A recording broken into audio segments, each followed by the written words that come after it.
Usual gang of misfits and dope addicts are here. Olivia in Salem says, "Hey now." In Salem. In Salem. What's her name? Olivia. Olivia. You'll just have to wait and find out, Bill. Okay. Sisters of Mercy. Why? Because Love that song. on this day, Yes. happy birthday to Patricia Morrison. Is she the lady Sisters- singer in there? She's the lady in the Sisters of Mercy. I wish we could play the album version. Yeah. It's 11 minutes long. Yep. And and it's 11 minutes of just sublime. They got that children's choir going there, and it sounds so dark and sinister, and it's Jim Steinman. We discussed that before. Last time we played it, Jim Steinman, who did Bat Out of Hell and all of that Meatloaf stuff. Big songs. Yeah, Yes. big songs. And he gets criticized for that, and he goes over the top, and he says, I know I go over the top. That's because I want to see what's on the other side. And he did. Sisters of Mercy, I don't know if they're still doing. I don't know. Still out and about being old goths. I don't know. Let's see. She's 60. She's 66. Is there an age limit for goths? I guess not. I mean, it seems like it should be the age. You should be a goth only between the ages of 14 and 14 and a half. But they're still active. They disbanded for a couple of years and then got back together in 1987. And my guess is they do oldie goth shows. Who are some of the oldie goths that would be around? Peter Murphy. Peter Murphy and what was the band he was in? Bauhaus? Bauhaus, yeah. It's really. I'm sure there are goth rock festivals. Oh, I'm sure of it. Of old time. I know the goth scene here in Salt Lake is still going. You don't see him. You used to see him around a lot. Though. You used to see him a lot on the more. street. You'd go, oh, hey, look, there goes a goth. Mm-hmm. Hey, I smell clove cigarettes. There's a goth around. But See him at Comic-Con.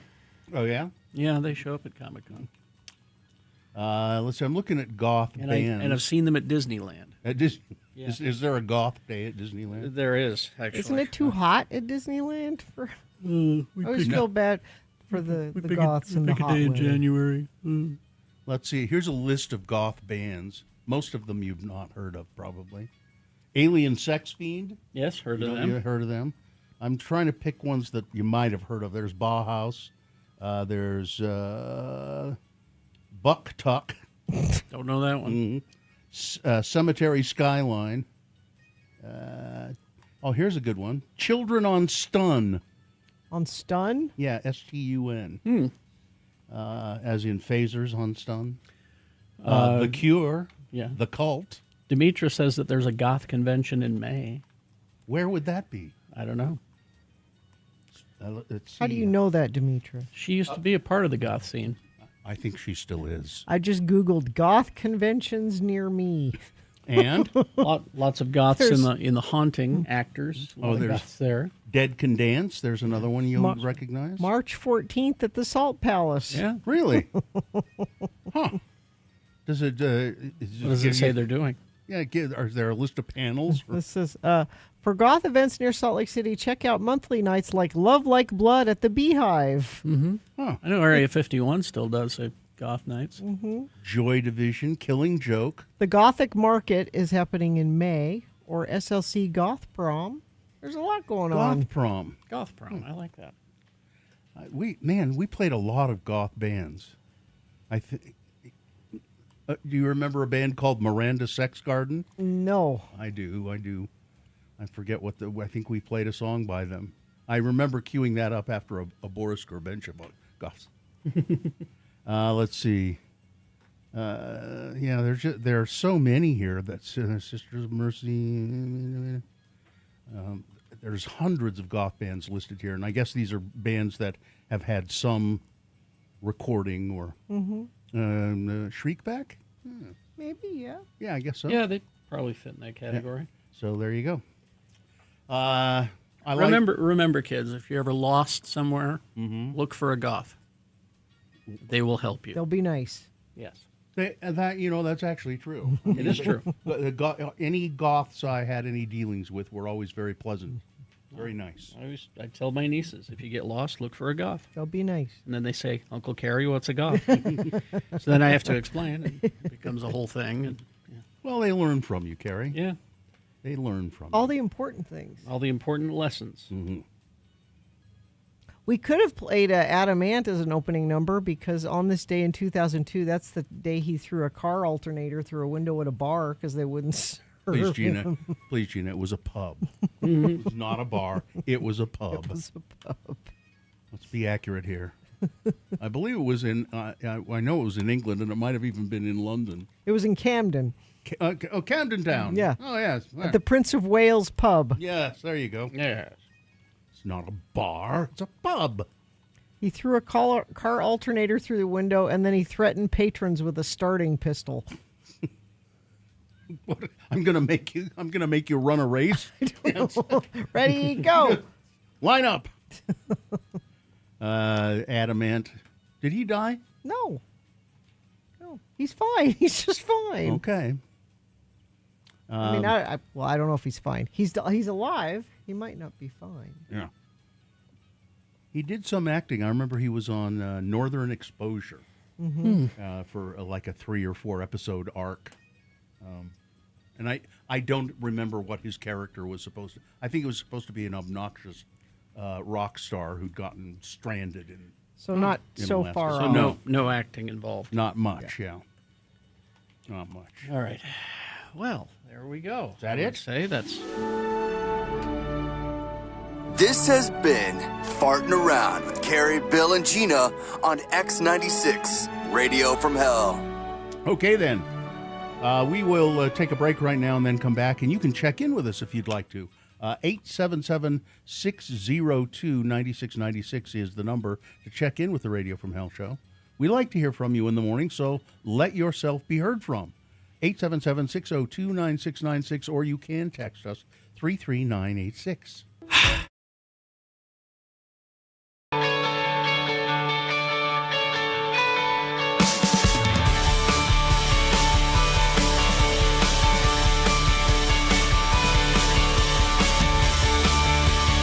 It is the 23rd century. Humans have left the lowly confines of planet Earth and have sought their destiny among the stars. While many things have changed, one constant remains: the need for young men to venture forth and do the work of the Lord. This is the tale of 2 such men who at the age of 19 have answered the call of their general authorities and are embarking on a 2-year mission to spread the gospel throughout the galaxy. This is the story of Space Elders! We join our elders as they arrive on Vulcan. They hope to find a cure for Lehi, who is suffering from Ponfar. Ah, Vulcan, world of logic, place of pointy-eared people. Here I will seek out my mate and find man who killed parents. Settle down and raise pointy-eared offspring. Knock it off, Lehi. You aren't a Vulcan. I was hoping you only had the 24-hour type of Ponfar. Dang it. Oh, here comes somebody. Excuse me, sir? Greetings. You are new to Vulcan? Hi, I'm Elder Spock, and this is Elder Jensen. Hi. We represent the Church of Jesus Christ of Latter-day Saints. You know, the Mormons. Spock? He is a legend on Vulcan. You mock us by using his name. Oh, we mean no disrespect. Lehi here is Spock. I mean, they mind melded and something went wrong. Elder Spock here is suffering from Ponfar. Ponfar? This is almost illogical. We must meet with T'Pau. She will know how to proceed. This is Spock? He does not look like Spock. Fascinating. So the great son of Vulcan has sent you as his replacement? Joining will go on as scheduled. Joining? What joining? My parents chose my mate when I was 7. We were telepathically linked, and now is the time for us to be wed. Spock was joined with this woman. You haven't even gone to Snellgroves with her. You can't marry her. Talk about breaking the rules. We are all gathered. We shall proceed. We are here to complete the joining of Spock and T'Pring. Unless there is anyone here who objects, the ceremony will commence. Excuse me, T'Pau, ma'am, I have a problem with this. Only Vulcans are allowed to protest. One more word out of you and I will have you removed from this holy place. Now, shall we begin? I protest. T'Pring, no. Why? I have chosen another to be my mate. I choose Elder Jinsen. But I was to be the one you chose. A challenge has been made. T'Pring has chosen her companion and is her right. Let the combat to the death begin. Combat? To the death? Oh, come on, Lehigh Spock. You know I can take you in a fair fight. Be logical. Give up now before I have to hurt you. Hey, you cut my Mr. Max suit. Why, they ought to teach this at the MTC. Oh, we have our victor. Elder Spook shall wed T'Pring. Excuse me, ma'am, but I don't think I can go through with this. You see, I just killed my companion, and we're way out of our sector. My zone leader won't be happy at all. I really should be going. And I will be free to take Ston as my husband. Is this the end of Butch? Will Zone Leader Hansen really be upset at Lehigh for killing his companion? Will Spock show any emotion when he finds out that his fiancée has married another? Tune into our next episode to hear Butch say, Hey, man, be careful. Do you have to drag my body all over every rock? Butch, you're alive! Shh, keep it down. I faked my death so I wouldn't have to kill you. I'm glad to see you're back to being your old self. I didn't kill you. I didn't. I don't remember much of anything about the past week, though. Look, just drag me back to my hyperbike and I'll tell you all about it. Well, we left the quadrant. What's Zone Leader Hansen gonna say? Well, maybe we just won't tell him. Oh, that would be the logical thing to do. Huh? On the next finger-crossing episode of Space Elder!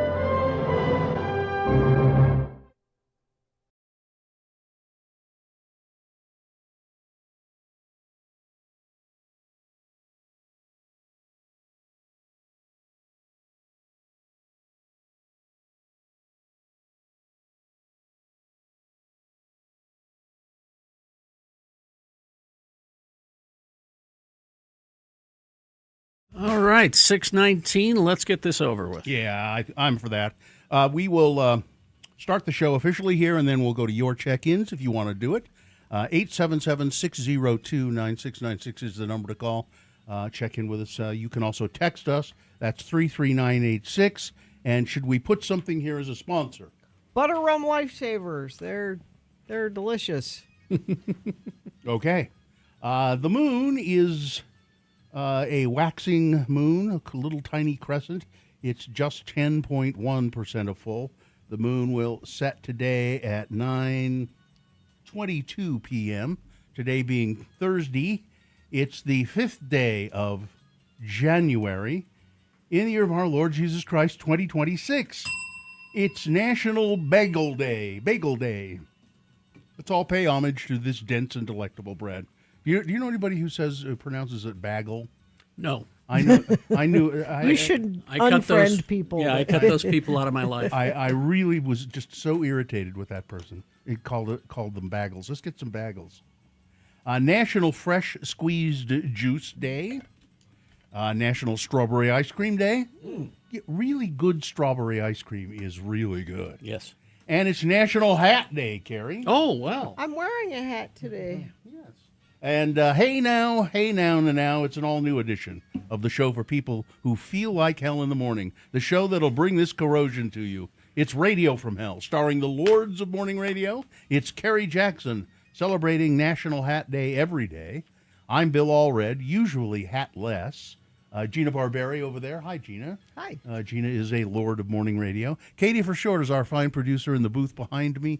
There she is. She was very helpful to me this morning. My headphone cord was all tangled and knotted up, and I felt flummoxed by it, so I just went to Katie and said, "Could you undo this for me?" Make this go. And she does that did it very well and quickly and saved me frustration. Even with her long fingernails. Yeah.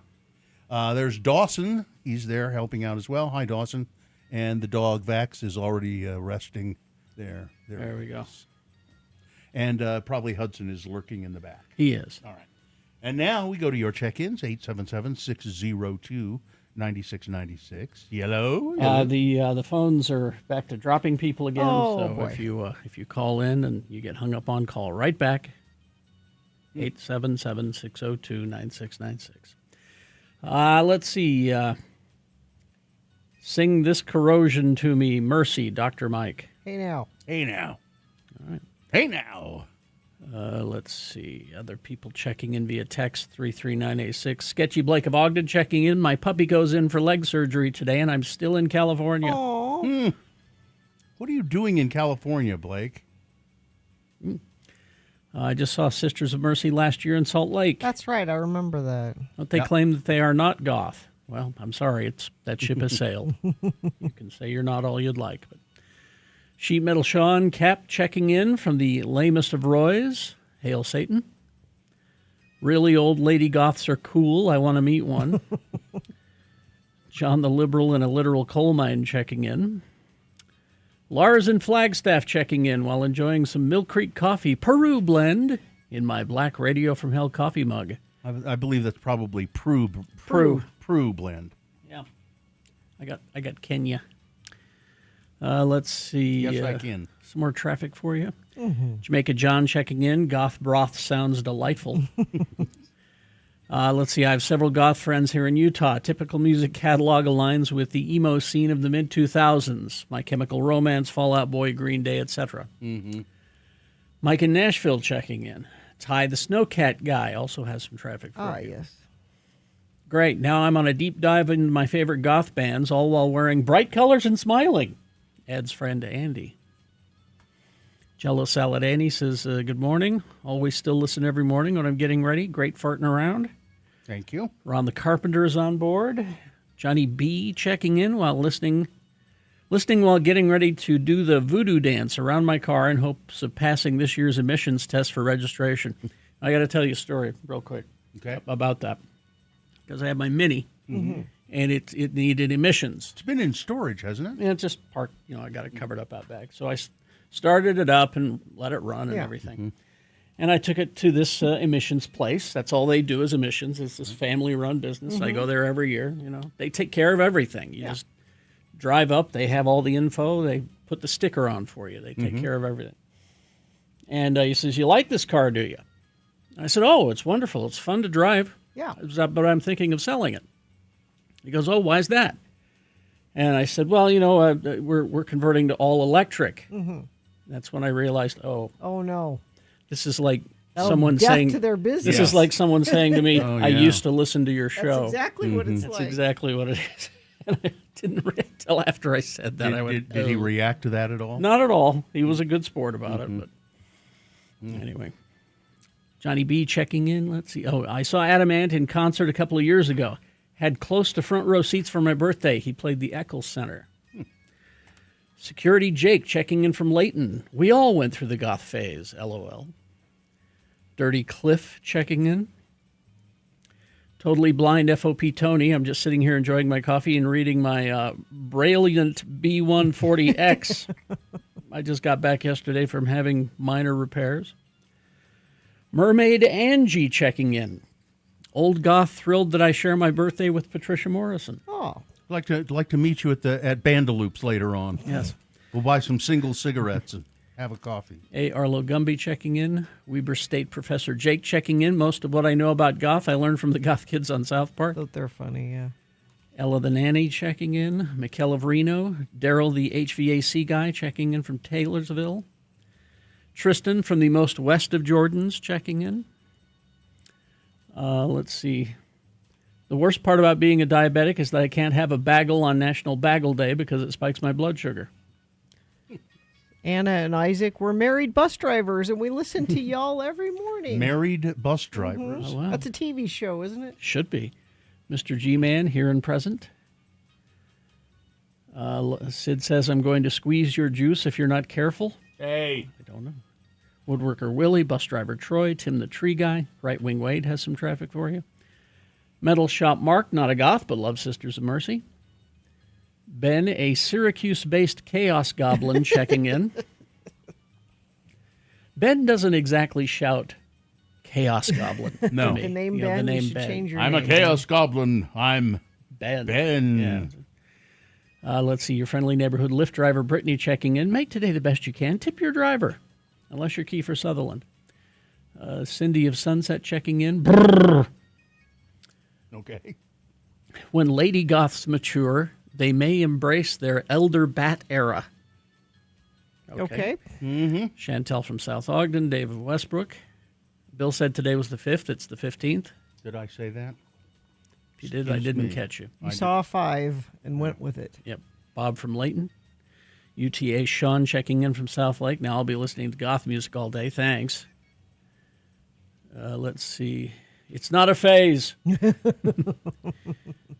Chantel from South Ogden watching you on YouTube. Oh, hello, Chantel. How are you? Hello. Emilio here. Goth morning, M-O-U-R-N, Lords. Looks like everybody's here, so let's get going. Traffic, please, Gina. Lots of you letting us know what's happening up in Davis County. If anybody's I-15 southbound, avoid Centerville. The freeway is stopped. Recommend taking Legacy around. Somebody says yes. Crash southbound I-15, 4th North in Davis County has 4 lanes closed. Expect delays and use Legacy as an alternate, as our friend of the program already suggested. If you have suggestions, alerts, you can text us 33986. All right. Michelle from Layton checking in. My 15-year-old daughter is currently going through her goth phase. I love it. Aw. Oh, there you go.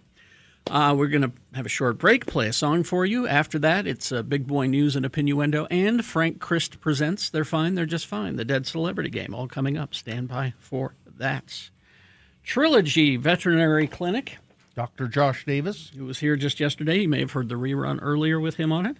TrilogyVetSandy.com is the website.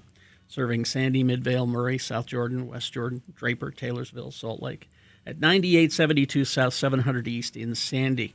They are privately owned and operated. They put pets and their people at the heart of everything they do, offering a more personalized experience that's hard to find in those large corporate-owned hospitals that are starting to spring up. Keep it local. Keep it with Dr. Josh Davis. It gives us peace of mind because we love our pets, of course. They're very empathetic, extremely skilled at providing thoughtful, personalized care for our pets' unique needs. I mean, you hear him here on the show every other week. He clearly knows his stuff. They offer compassionate, comprehensive veterinary care. So here's what you do. Go see them. 9872 South, 700 East in Sandy. Whether it's a routine checkup or urgent care, trust Dr. Josh Davis. 9872 South, 700 East in Sandy. TrilogyVetSandy.com. People that have been there said, don't bother. Okay.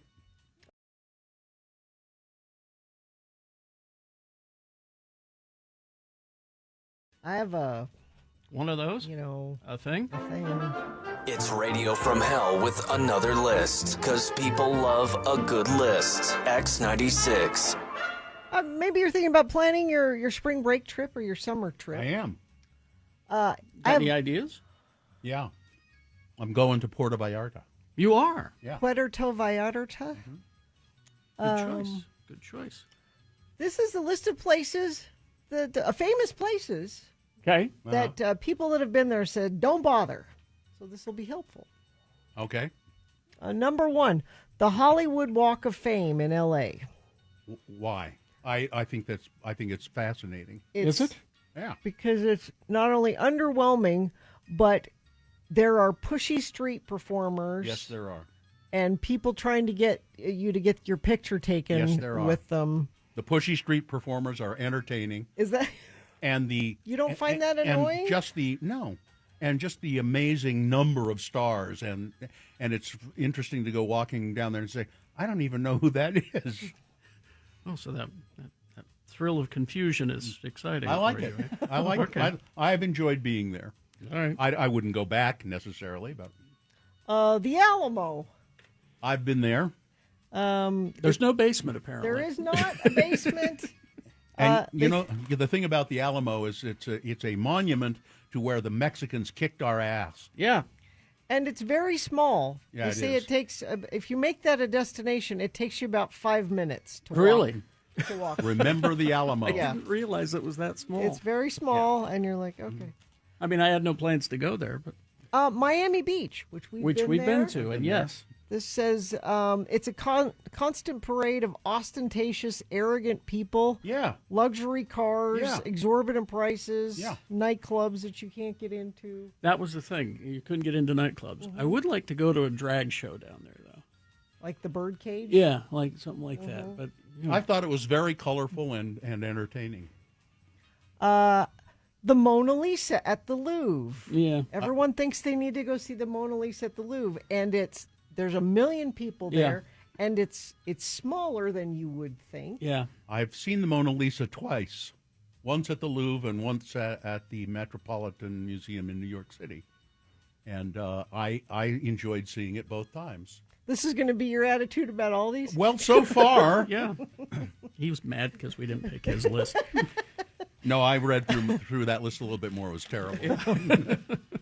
The Liberty Bell at Independence Hall. I haven't been there. I've had no desire to go, but I don't have any desire to go there either. You have to wait in line to see it. yeah. They say the lines are really long, and once you see it, it's like, oh, okay. Wait a minute. The lines are really long for a reason. It's historical. The Tower of London. Which we've been to. They say, again, long lines and a limited time allotted for visiting the jewels. So the crown jewels are... Yeah, I thought that was all pretty fascinating, too. I liked it. Let's see. The London Eye. That's the big... Was not there when we were there No. last. the big Ferris wheel. Ferris wheel. Yeah. Again, it takes hours. Apparently. That's what I've been told, yeah. And it's- Because it moves so slowly. Yeah, because you think Yeah. about every time it comes down, it's got to let people off. Ferris and- wheels are dumb in general for that very reason. I mean, they say it's a good. Once you get to the top, it's a good Kind of cool, view, but it's yeah. also expensive. Yeah. Bill, What? Mount Everest Yeah. is on the list. They say No, wait a minute. No? Let's hear. an individual who contributed to this list discussed Mount Everest, expressing anxiety about the inherent risks of traveling to the summit. They argue that the risks don't outweigh, or the joy of being there doesn't outweigh the for risk going of- up to the top of Yeah. Mount Everest. Yeah, I have read so much about that over the years, and I would never want to do that. Now you went the- to base camp. The trip there is magnificent, and the culture, just it's such a different culture than Western culture, and it's incredible. Let's see. The Little Mermaid in Copenhagen, the statue. Yeah. It's just a little statue out in the can see harbor. that, Yeah. If you make that as destination, you're like, oh, it's just a... If I happen to catch it out of the corner of my eye, that would be okay. So there you go. Don't go to any of those, although Bill would like you to go to all of those places, I think. I don't know. I've had a good experience with all of that. Well, I enjoyed the Louvre, but the Mona Lisa was a little underwhelming. Yeah. I was surprising that it was so small. I saw it in New York first. It was on loan, and it was surprising that it was so small. But I did get up close to it. It's actually not called the Mona Lisa. It's called the official title is like "Woman on a Balcony" or something like that. That's what Da Vinci called it. But, Where did Mona Lisa come from? I don't know.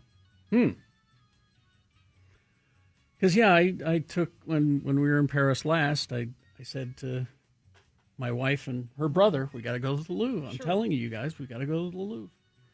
And we get going through it, and about 45 minutes in, they're like, okay, we're done. I'm like, we haven't even gotten to the Egyptian stuff downstairs yet. No? Nope, we're done. You hate art? Is that what you're telling me? That's You what I hate said. art. Yeah. I said, okay, greatest works of art on the planet. Okay, fine. To go back to the Girl Scout cookies, they have tried to change the name of Samoa's to Caramel Delights, and the reason is political correctness, as I surmised. See, and I never went there. I always thought it was because I want Samoa. Yeah, Some more. Yeah, that's the reason. Oh, okay, whatever. They're still delicious. They're still my favorite. All right. We hope you'd enjoyed another list with Radio from Hell on X96. All right.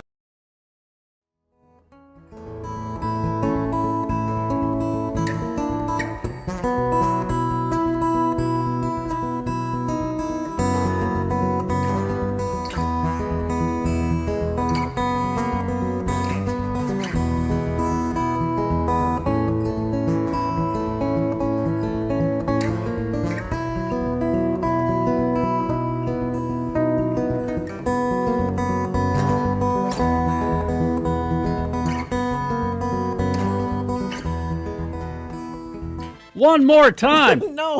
don't. I love that song. Please don't. I love it. All right, 6:37 right now. There's a 12-year-old girl inside of me that loves that song. You better let her out. Big boy news and opinion window right now, and then right after that, it's Frank Christ Presents They're Fine, They're Just Fine, the Dead Celebrity Game. We're going to give you a list of 4 celebrity names. 3 of those celebrities are just fine. 1 of them is dead, and if you pick the dead one correctly, you're going to win.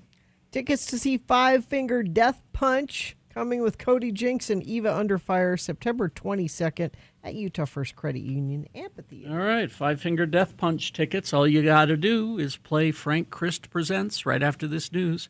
Call and line up when you feel like it, 877-602-9696. If you get hung up on, call right back, okay?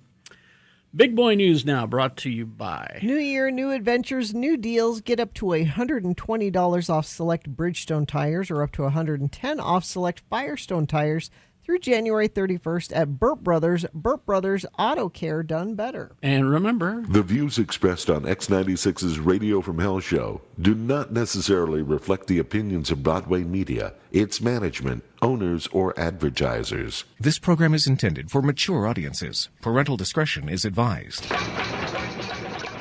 Well, this is interesting. It's a surprise, kind of.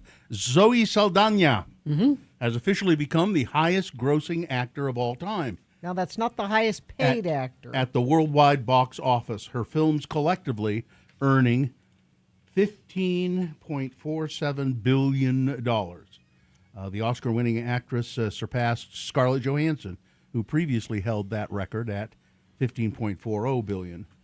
Saldana achieved this milestone thanks to the success of Avatar: Fire and Ash, which has grossed more than $1.2 billion worldwide. The top 3 highest-grossing movies of all time, Avatar in 2009 and its 2022 sequel, Avengers Endgame in 2019, all feature Ms. Saldana in starring roles. Her impressive filmography includes appearances in the Avatar franchise, Guardians of the Galaxy series, the Avengers movies.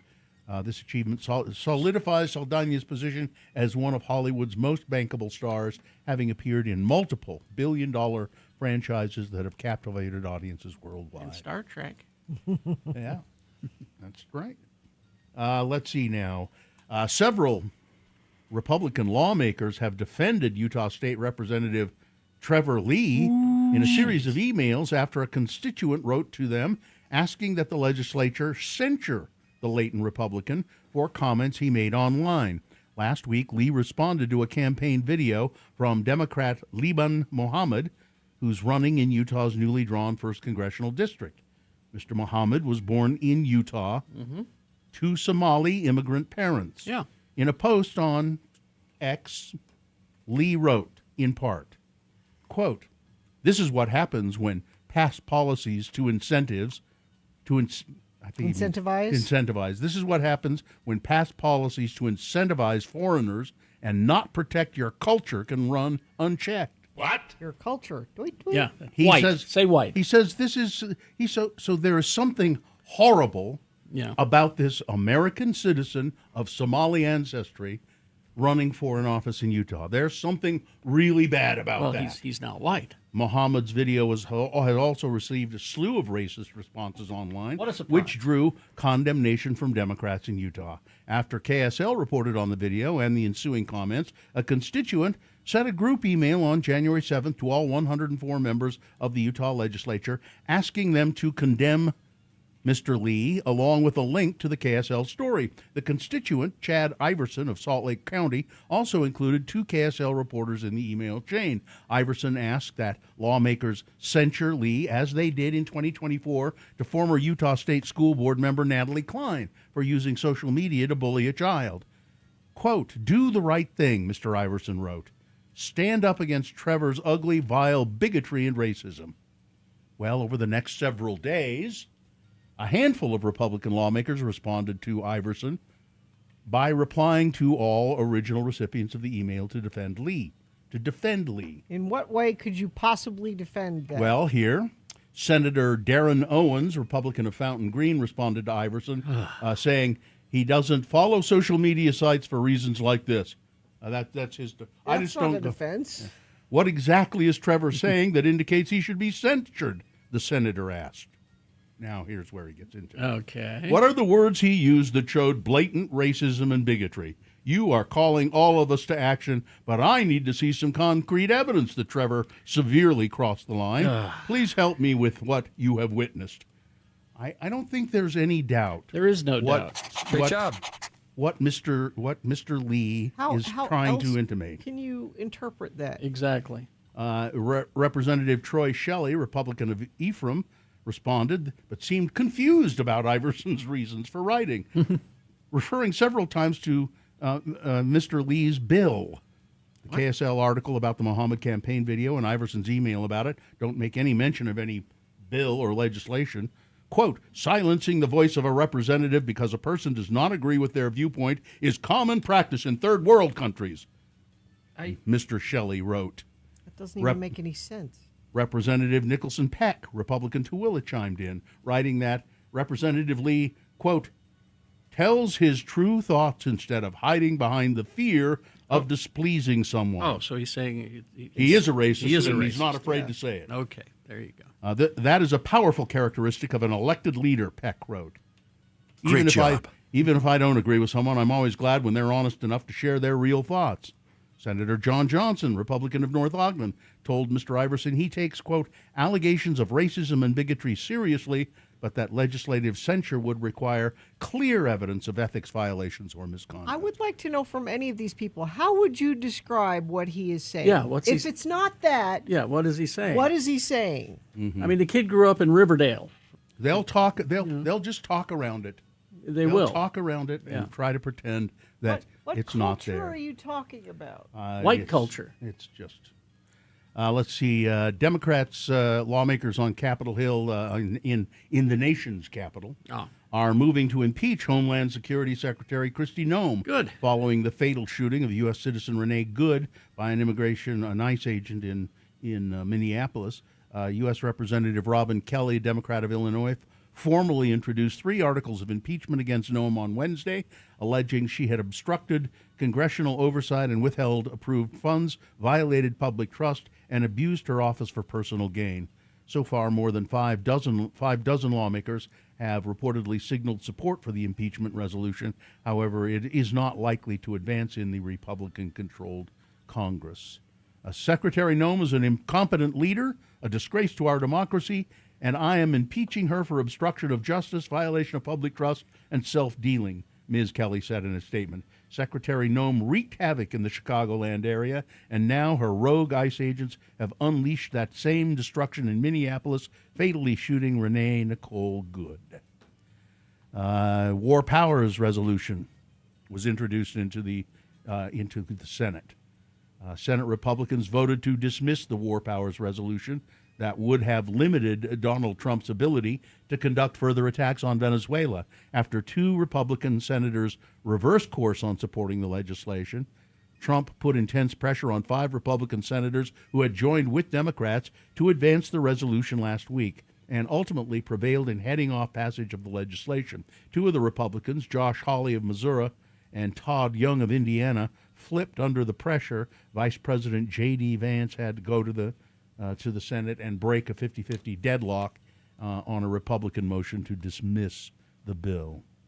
Health officials in South Carolina have confirmed 124 new measles cases since Friday. Thanks, Joe Rogan. As the outbreak in the northwestern part of the state balloons following the holidays, there is a second separate measles outbreak along the Arizona-Utah border where 418 people have been infected since August. Last year was the nation's worst year for measles spread since 1991, according to Centers for Disease Control and Prevention. The U.S. confirmed 2,144 cases across 44 states. 3 people died, all of them unvaccinated. 2 men have been arrested by Salt Lake City police after investigators say that the men kidnapped and raped a woman who texted 911 and mouthed, "Help me," when seeing the officers. James Stephen Angelo and Ulises Alfaro Silva were arrested on Tuesday and both faced multiple charges. Salt Lake police were made aware of a woman who had texted 911 that she was sitting in the passenger seat of a gray Mazda. Police said the victim texted in a vehicle with two males under the influence of cocaine. Davis County deputies located the victim in the Mazda. According to deputies, as they approached the vehicle, they could see the victim mouthing, "Help me." Deputies removed the victim from the vehicle, and she immediately reported to the deputies that she'd been sexually assaulted. And, of course, then they immediately arrested the two men in the car. A man is facing criminal solicitation, aggravated robbery charges in West Jordan. He robbed a bank in West Jordan. Michael Grant Robinson was arrested. He went into the bank. He said, I got a gun and I got a weapon and I need $1,000. It was a note. I got a weapon. I need $1,000. Rob a bank, ask for more money than that. After handing the teller the You're going note, to all the trouble of robbing it. Well, wait till you hear what he's doing here. He says, after handing the teller the note, Mr. Robinson opened his jacket and showed the handle of a knife. The teller said she thought it was a gun. The teller allegedly handed Robinson $140 in cash, all in $20 bills, and said, "That's all I have." And he left the bank. After leaving the bank, Mr. Robinson went to the Puerto Vallarta Mexican Grill and ordered a meal that totaled $19.93. After receiving the meal, Mr. Robinson gave the remainder of the money as a tip to the waiter who had served him. Really? Yeah. So police later, he just needed some Mexican food, you know? Police later detained Robinson. He matched the description of the suspect. Investigators say he matches the surveillance video from the bank. And finally, this story, I sort of remember this. A colleague challenged New Jersey pharmacist Puzant Torigian to make nicotine-free cigarettes. Okay. This is back in 1959. And he became obsessed with this idea.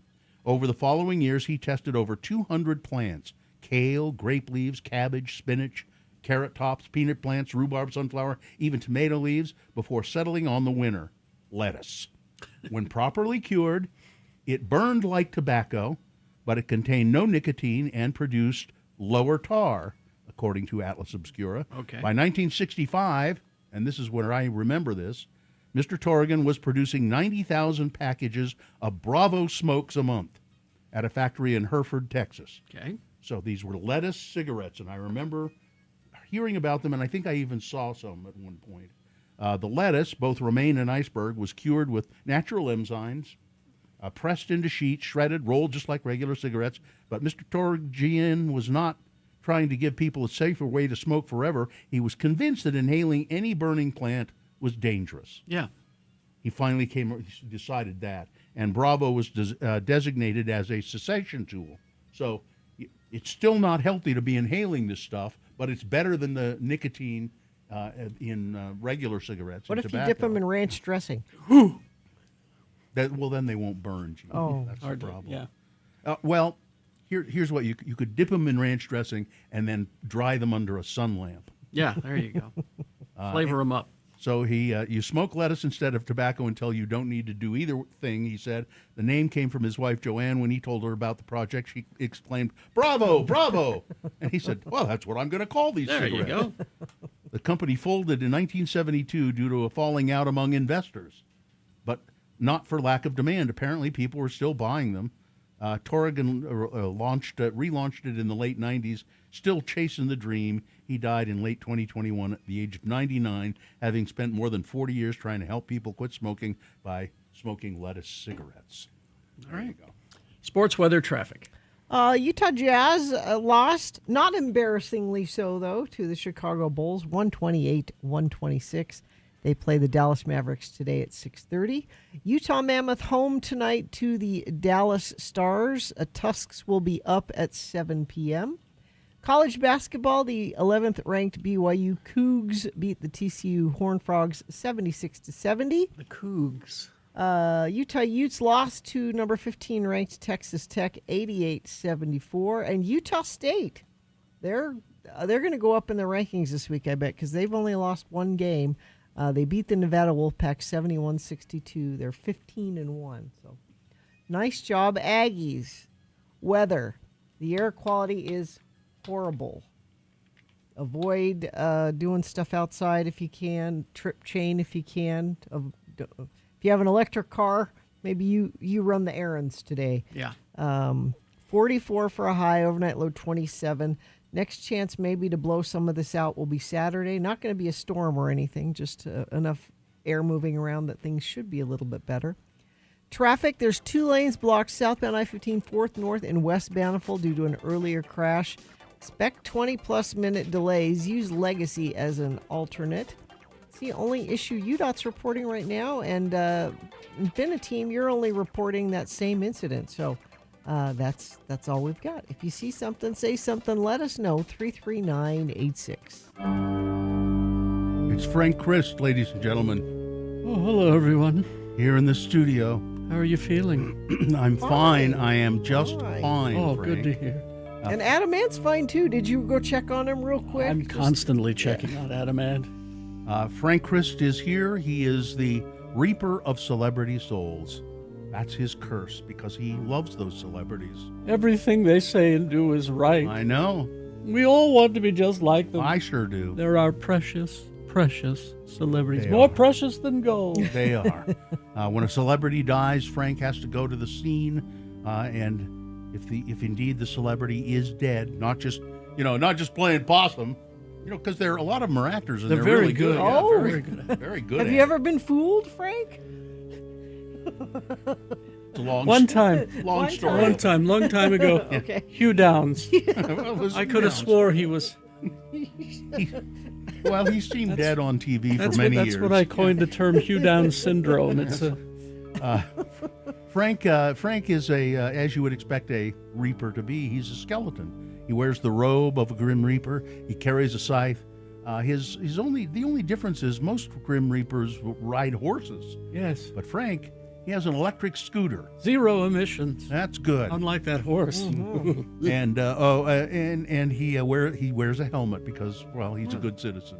We want to set an example for Yes. other skeletons who ride around on. Well, they have those awful cracks in their heads. I know. I don't want that. Well, I'm glad you wear the brain bucket, Frank. Frank joins us every weekday to play a game we call Frank Chris They're Presents. fine. They're just fine. He gives me a list of actors, and on this list, 3 of the actors are in fact they're just fine. just fine, but one of them Frank has taken. One of them is dead, and it is a contestant's job to figure out who the dead celebrity is. And Gina, if they're successful at identifying the dead one, what do they get? Tickets to see Five Finger Death Punch with Cody Jinks and Eva Under Fire September 22nd at Utah First Credit Union Amphitheater. Who do we have to do that? James is here. James, good morning. How are you? Good. Good morning, lords and ladies. How are you today, James? Doing good. Doing good. Well, that's great to know. I myself, I'm fine. I'm just fine. I'm fine. I'm fine, just fine as well. Well, there you go. Now, if you identify the dead celebrity, capitalize on the death of this pathetic individual, you will win the prize, James. Are you ready to give it a try? Yes. Okay. Because it's National Hat Day, Frank gave me a list of actors in movies about people who wear iconic hats. Okay. All right? Here we go. Number 1 is Faye Dunaway. Her most notable films include The Crime Caper, The Thomas Crown Affair, Hurry Sundown, Little Big Man, Chinatown, The Three Musketeers, Network, and yes, Gina, of course, Mommy Dearest. Yeah. She was in Bonnie and Clyde, and her French beret sparked a massive fashion trend in the 1960s, representing rebellion and chic lawlessness. Number 1, Faye Dunaway and her French beret. Number 2 is Bud Cort. He started his unorthodox career starring in roles like Robert Altman's Brewster McCloud, Hal Ashby's Harold and Maude. He also had supporting roles in MASH, Heat, Dogma, Coyote Ugly, and But I'm a Cheerleader. He was in The Life Aquatic with Steve Zissou, in which the entire crew wears bright red beanies in tribute to Jacques Cousteau. Number 2, Bud Cort. Number 3, Glynis Johns, born in South Africa, but her career was in the United States. Some of the movies she was noted for are The Court Jester, The Sundowners, The Cabinet of Dr. Caligari, The Chapman Report, and Under Milkwood. She was in the original A Little Night Music on Broadway, and she was the first person to sing Send in the Clowns from that show. She was in Mary Poppins, and you remember Mary's flat boater hat adorned with daisies and cherries is practically as perfect as Mary Poppins was. She is Glynis Johns, number 3. And finally, Robert Duvall. He made his acting debut as Boo Radley in To Kill a Mockingbird.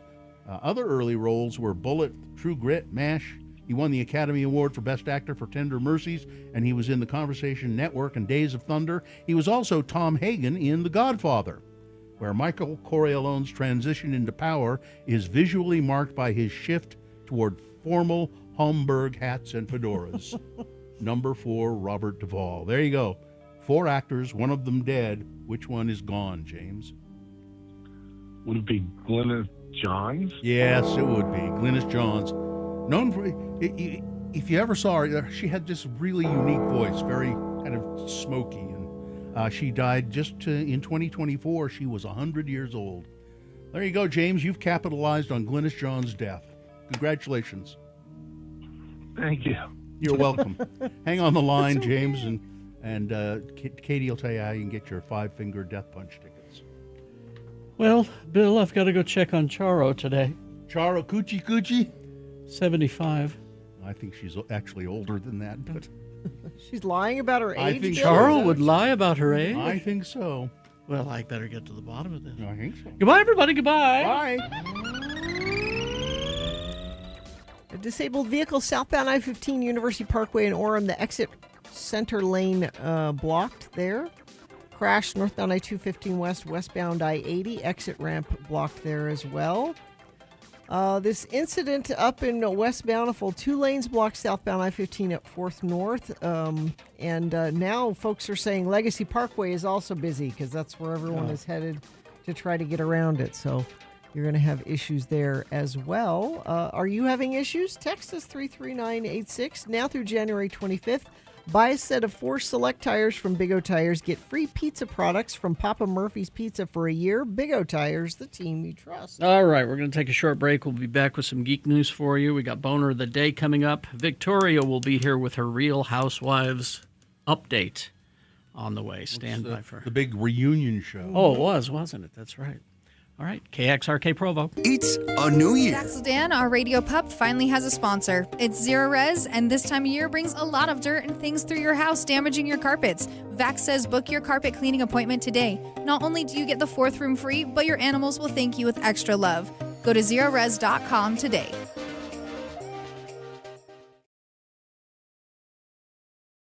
I have to go over to the stairwell here and tell Chainsaw Guy that we're ready for him. To come over? Yeah. Okay. Okay, All so right. I'll do that.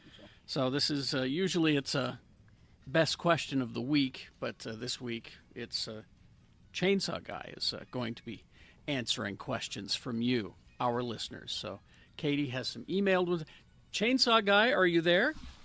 Yeah, I'm here. I'm right here, ready to go. All right. Well, then let's start. Hey, wait, who's that? That's Katie. Oh, hi, Katie. Long time no see. I love Katie. You love haunted houses, don't you? Yeah, I do. Well, we've worked together, actually, Katie. I was the Chainsaw Guy at your haunted house when you worked over there at the Nightmare on 13. That's right. Yeah. Yep. All right. Well, I got a couple questions for you, sir. Okay. So this one comes from Derek. It says, I know everyone is sick of hearing about COVID and the issues of mask wearing, but you being a person who wears a mask that I would assume would wear it always, what do you have to say to those people who believe this ridiculous idea that people cannot function normally with masks on? Well, I don't know about functioning normally, but I know that mask wearing is very important. And I think you can press out your sample and you can poke your eye out with something. Or if you don't poke your eye out with something, you might take a bite. And you gotta be careful. Or second class. And then you get on the mask. You can anywhere we can have a chat. You can, but you've got to be careful. And let's give it a sample. And watch out for the build-up of mold. Oh. Build-up of mold. What? Mold. Okay. Behind the mask, you get some mold occasionally. Okay. All right. All right, I got another question then. What? So, what sort of advice could you give a guy who spent all of his rent money on lottery tickets? And now that rent is coming up and all of his money is in Chevron, he has no idea what to do.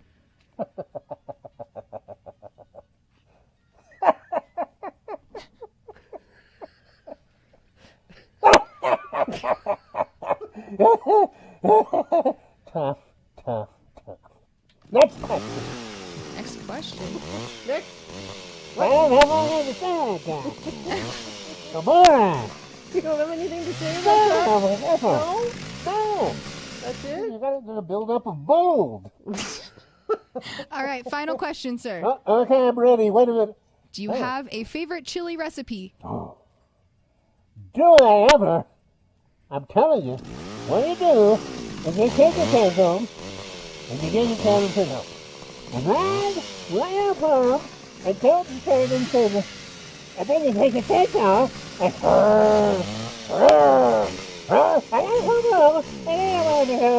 then you get my favorite recipe is that close home and then you have and then take a bag of food on and empty them and then it's a Denison's. Delicious. Denison's. All right. Canned chili. Well, Chainsaw Guy, I know you've been super busy. This is your busy time of year, and for you to take just a few minutes with us every year at Halloween, it doesn't feel like Halloween unless we talk to you, and you are always so helpful and have great advice. Well, thank you. I've got to go back and work on. I'm remodeling my rec room, you know. Oh, so yeah. I got to go back and work on that. I built this display case for all of my old Playboy magazines, and now I'm going to build a little rack where I can where I put all of my Perry Como records. Perry Como records. Perry Como. Listen, you put on a Perry Como and open a Playboy. Can of Denison's and I'm set. Okay. See you later. Happy Halloween, Happy Chainsaw Halloween, Guy. sir.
Like Sebastian did in Highland. Sebastian? In Highland. Yes.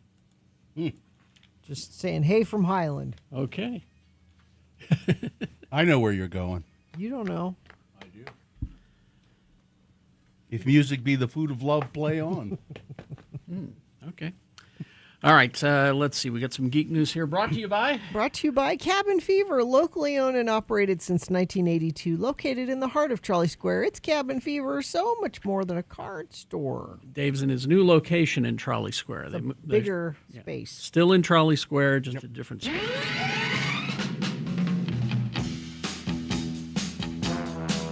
All right. Are you excited for Starfleet Academy tonight? I am. I'm going to watch it today or tomorrow. I think I'll probably watch it tonight. I think there's 2 episodes. All right. We did get some trailers dropped this week. And, of course, the latest Avengers Doomsday trailer. It's called Avengers Doomsday? That's the movie, yeah. Okay. And they've been leaking one of these a week, and they're just very short. They're like a minute long. We got, last week was the X-Men, and, well, this week it's a Mighty Marvel team-up of Wakanda and the Fantastic Four, believe it or not. So, Shuri, mourning the loss of much of her family. I've lost everyone that matters to me.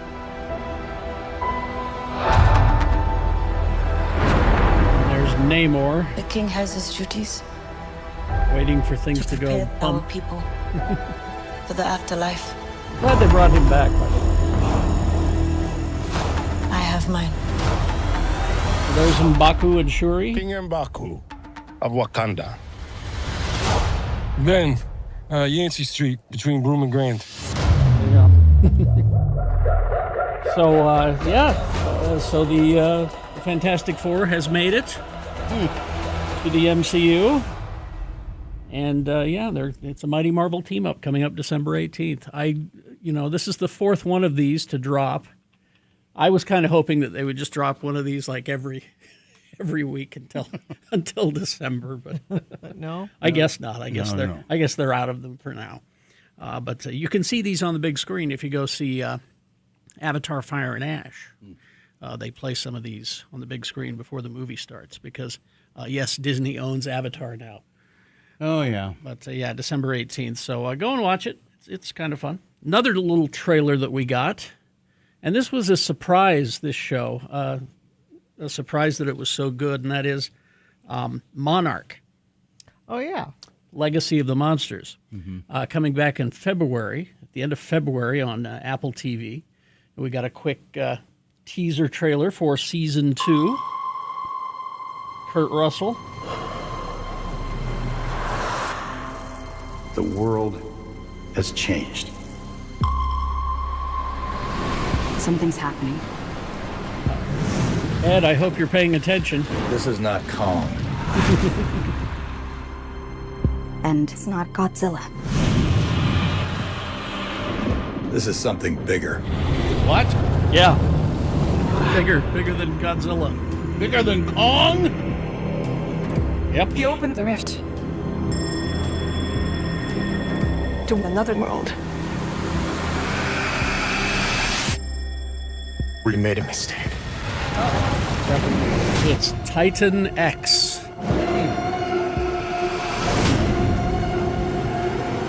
This thing is big. And they're saying that even Kong and Godzilla might want to be a little worried.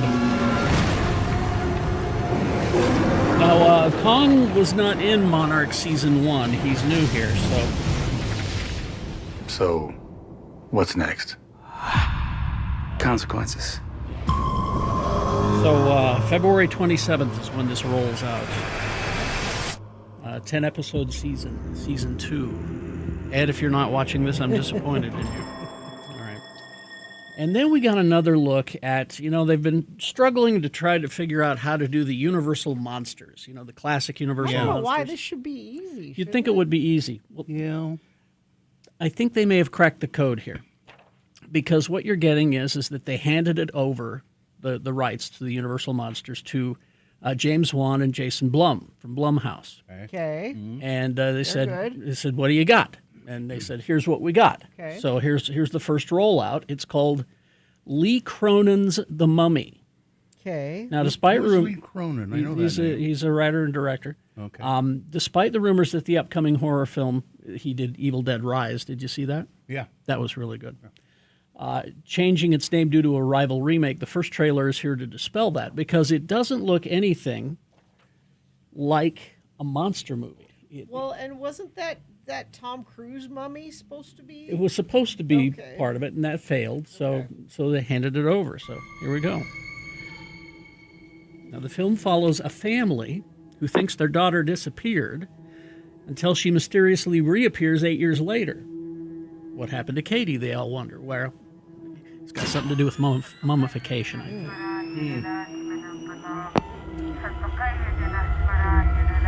But it's a creepy little trailer. The movie opens April 17th.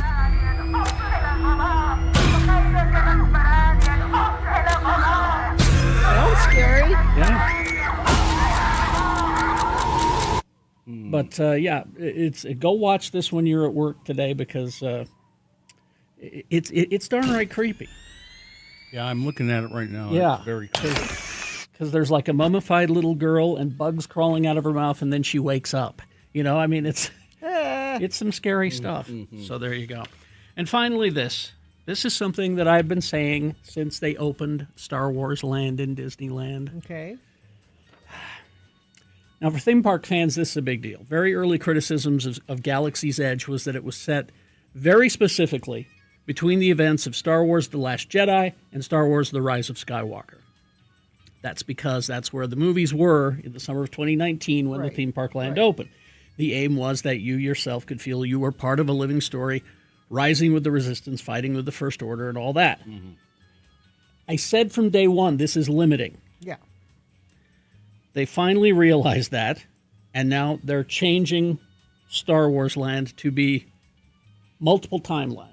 Well, as it should have always been. Exactly. Yeah. You never saw Darth Vader in Star Wars Land. Make sense. You'd see him in Tomorrowland. Well, doesn't make any sense.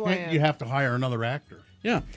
So that means Luke, Leia, Han, they're going to appear in their younger, more familiar forms. Darth Vader. They're going to bring back the John Williams theme. I mean, they have John Williams music throughout the park, but this is, the classic stuff.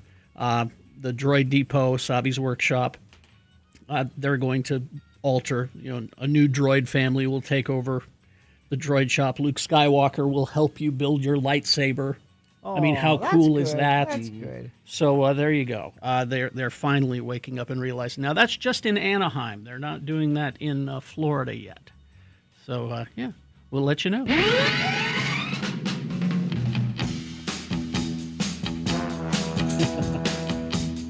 No, Andrew, it's not Godzuki.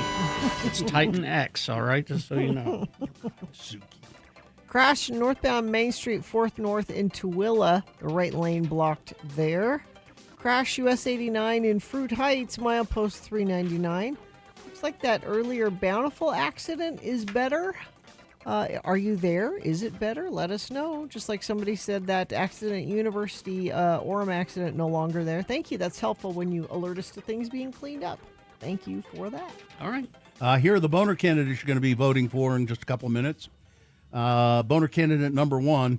Well, his lack of hair is grounds for divorce. Boner candidate number 2. Dawn, you can't get that peace prize by declaring war. And boner candidate number 3. I hope you don't crap. And then, of course, he crapped. Boners of the day, big boy news, all coming up after these short messages and a song.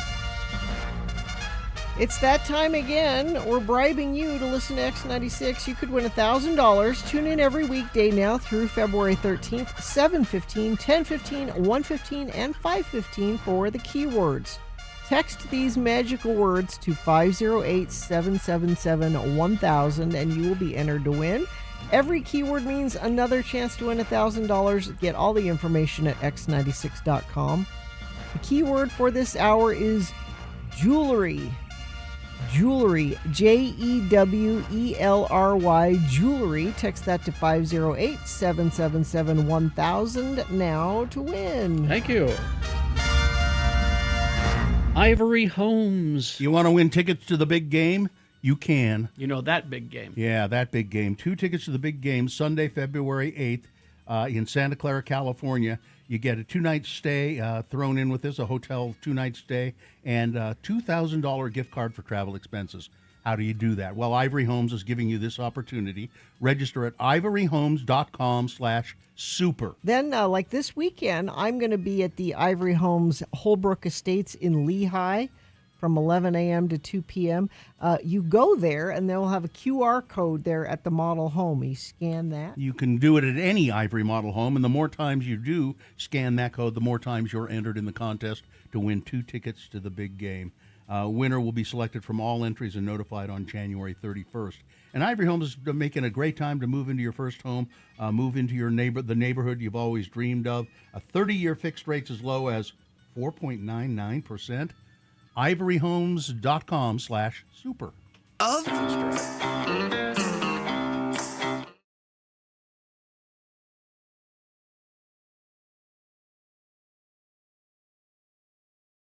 What? Do you like my... I'm not going to show you mine. Oh. I mean, I've got, one of those things. One of these things? It's Radio from Hell with another list, because people love a good list. X96. I thought you were referring to something else. No. I have 13 things bartenders wish they could say to customers, from drink tips to bar etiquette. Okay. Okay. Number 1, please don't order vodka. Why? It says, because beer, you're okay, but vodka, people drink too much of it and don't realize they're drunk and misbehave. So they don't want That's your What? That's dumb. Use cash to pay for a single drink. Running credit cards is more time-consuming than a cash transaction, and a tiny tip from one drink is not worth my extra time. If you're just having one drink, pay cash. Order mixed drinks with caution. This is interesting. Caution. Almost no restaurants or bars clean their ice machines as regularly as they're supposed to. Lovely. I'd like a whiskey sour with a shot of caution, please. The next one is, I'm a person. Please treat me like one. I'm not a servant. I'm not a potential date. Please don't take advantage of the fact that I have to treat you in a professional manner. This is my place of employment, not your house. You are a guest here. So I don't think it's very. Listen. You're whining about don't telling me not to order vodka. They'll treat you like you're the employee you are. Be nice to your bartender. Order everything at once. Don't have me make a margarita, then order your buddy a beer only to realize that, we have another margarita too. Tell me, because once they start mixing it, if they knew they were going to have 2 margaritas, they'd mix 2 in the shaker. These bartenders are taking all the fun out of drinking. Bill, you should be nice to bartenders. They provide a valuable service. I provide a valuable service by drinking. Let's see. I see you, and I'll get to you the second I can. I'm sure you will. I know you've been waiting. If I haven't taken your order, it's for a good reason. Is me waving this $20 bill in the air sweetening the pot any? Wait, just like everyone. Everyone wants their drink right now, and it takes time to mix them, especially if they're craft cocktails, and they take the time. And This your is a drink. whiny bartender. Stop hitting on your bartender. The bartender does not want to date you, Bill. I don't do that. No? No. I hit on the cocktail waitress. They don't want to date you either. No. I had somebody tell me once, seriously, he was in the process of getting a divorce, and he said to me, Bill, never marry your cocktail waitress. That never results in a 50-year marriage. It just didn't work out. Put your laptop away. You're not fooling anyone. Stop trying to, quote unquote, work at the bar. You are a functional alcoholic. Cram your drinking in now and go This to bartender's a jerk. Have your laptop at the bar. And listen, you can do what I'm paying good money for this drink. I can work at the bar if I want. Money talks. Time is money, and your bar stool is real estate. Meaning, if you're going to have one drink and sit there forever and ever and ever and ever and ever, now get out of the way and give someone else a chance. I'm having one drink and getting out of here because you're the most unpleasant bartender I've ever been around. It says, don't get annoyed when people order over you if you're sitting at a bar stool. Again, you're at expensive real estate. The bar is a place for transaction, not private dining. Rules. That girl will not go home with you just because you bought her a $9 shot. Want to bet? Some people will buy loads of expensive shots when out in groups when they're trying to look flashy, but you look stupid when you order expensive shots. And no, she's not going to go home with you. No. You're overpaying for super expensive cocktails. Yeah. You're paying about 400% more than the cost of ingredients to have your drink made. However, This is why I don't go to bars. I drink at home. but when you go to a bar, getting a craft cocktail where they have the very specific ice and the hand muddled herbs and the fresh squeezed juice, that is worth it. I think going out and getting a really well made, good ingredient mixed. The way I do it is I call on the phone and I order the drink and I say, I'll be there in 10 minutes. I want it waiting at the edge of the bar. I'll be there in 10 minutes.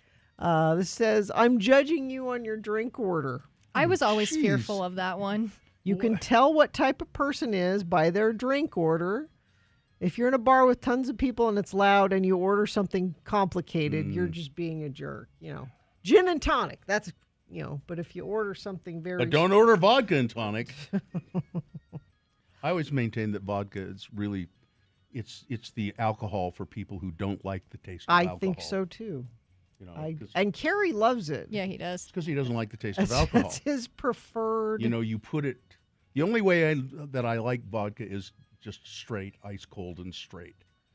We have one bottle of vodka in our house that we have had for I don't know how long, and it's there for if we have somebody over, and they're vodka drinker, but we never drink it. The last time I had vodka is when I had that watermelon and basil infused vodka from Jimmy. That was good. That's like the last vodka that I've been drinking. My sister one time gave me, it was really cool. It was a glass bowl you put ice in, and then these glass test tubes that you would fill with vodka and then stick them in the bowl of ice and just drink these cold shots out of these little test tubes. Yeah. Somebody texted and they said, what about things customers want to say to the bartenders, like spending 20 minutes watching servers take Snapchat videos behind the bar? Yes. Anything else? Is that it? That was the last of the list. We hope you'd enjoyed another list with Radio from Hell on X96. Well, now I'd like a cocktail. I appreciate our bartenders, and I think if Jimmy Santangelo were here, he would have some. Maybe we can ask him about that. He'll be here tomorrow. Doing his Have Another Drink with Jimmy. Ask him what he thinks about those things. Because most of those things suggest to me that it's a bartender who does not care very much for being a bartender and for hospitality. I think anyone in the service industry would tell you that they're abused daily. And it's a hard job to do. And if that's a problem for you, get out of the service industry.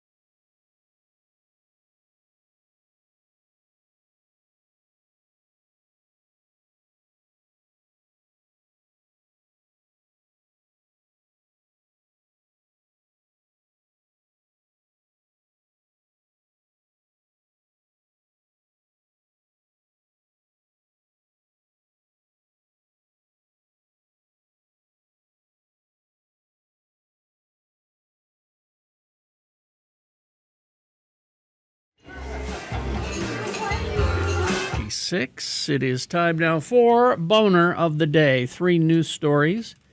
These will be examples of bad, stupid, or funny human behavior, and you will decide with your vote of these 3 candidates which one is the worst.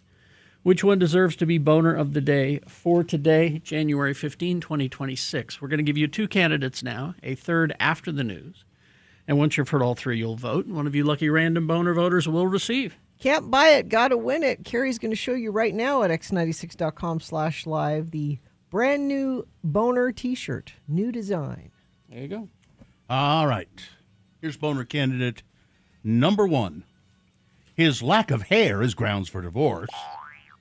Lavika Gupta, a resident of Gawar City, I believe this must be in India,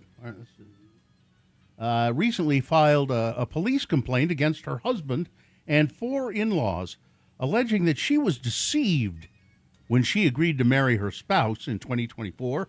And among her accusations, the woman claims she was promised a man with lush, healthy hair, but she married a bald man wearing a wig.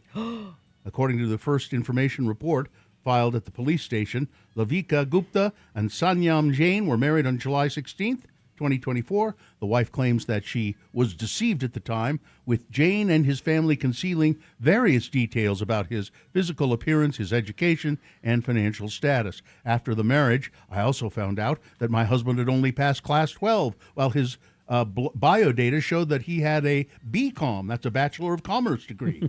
He also lied that his income was about $20,000 a year. In this way, I was seriously defrauded. And then Gupta added that when she agreed to marry Sanyam, she was promised a man with thick hair.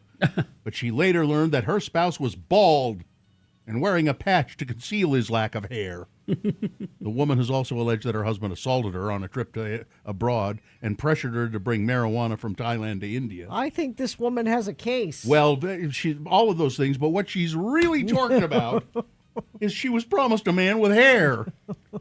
She probably would have overlooked all of that stuff if he had hair. If he had a healthy head of hair.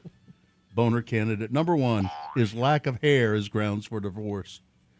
Boner candidate number 2, Dawn, you can't get that peace prize by declaring war. The White House insists that it is not at war with Venezuela, after, of course, launching military strikes on the country and capturing its president, Nicolas Maduro. The Trump administration has announced, though, that we have been at war, but we're ending it. The war on protein.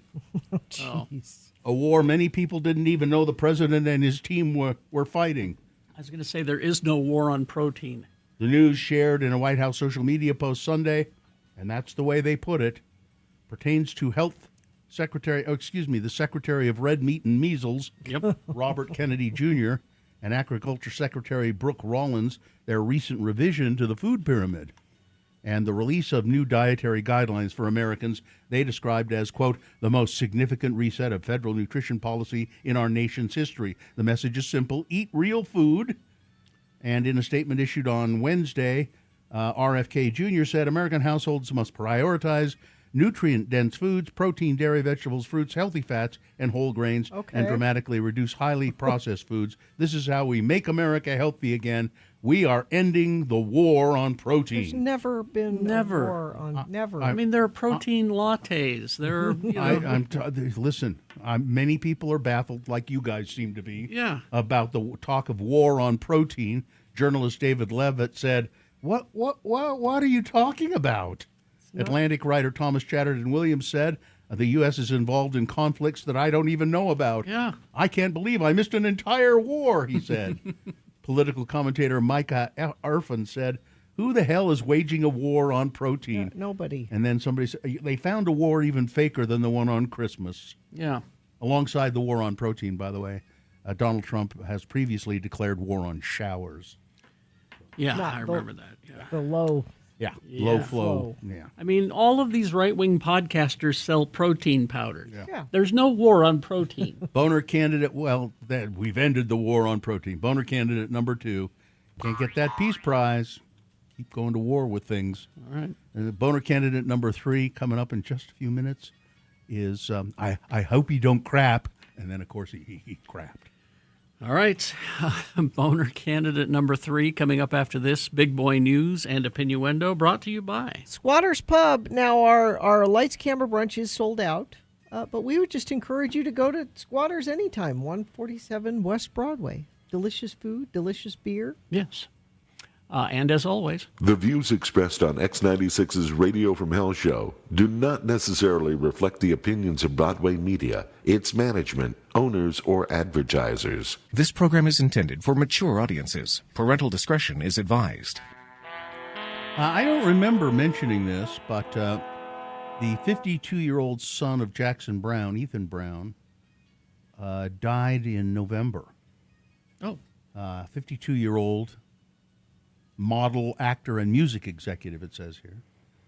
His son, and the cause of death was not released at the time in November 25th, 2025. Officials now have released more information about his death. Los Angeles County medical examiner said that Jackson Brown's son died from the effects of fentanyl, methamphetamine, and lidocaine. His manner of death was listed as accidental, and the place of death was listed as home. His home. It is with deep sorrow that we share that on the morning of November 25th, 2025, Ethan Brown, the son of Jackson Brown and Phyllis Major, found unresponsive in his home, passed away. Jackson Brown wrote on Facebook, "We ask for privacy and respect for the family during this difficult time. No further details will be available at this moment." He left behind a family as well. It says Ethan Brown was a great father. He was a great son and a great man. This is his father speaking, Jackson Brown. "I loved seeing him with his kids, and it made me feel that I'd done something right in my life because he seemed to be such a great dad. This is just a true tragedy."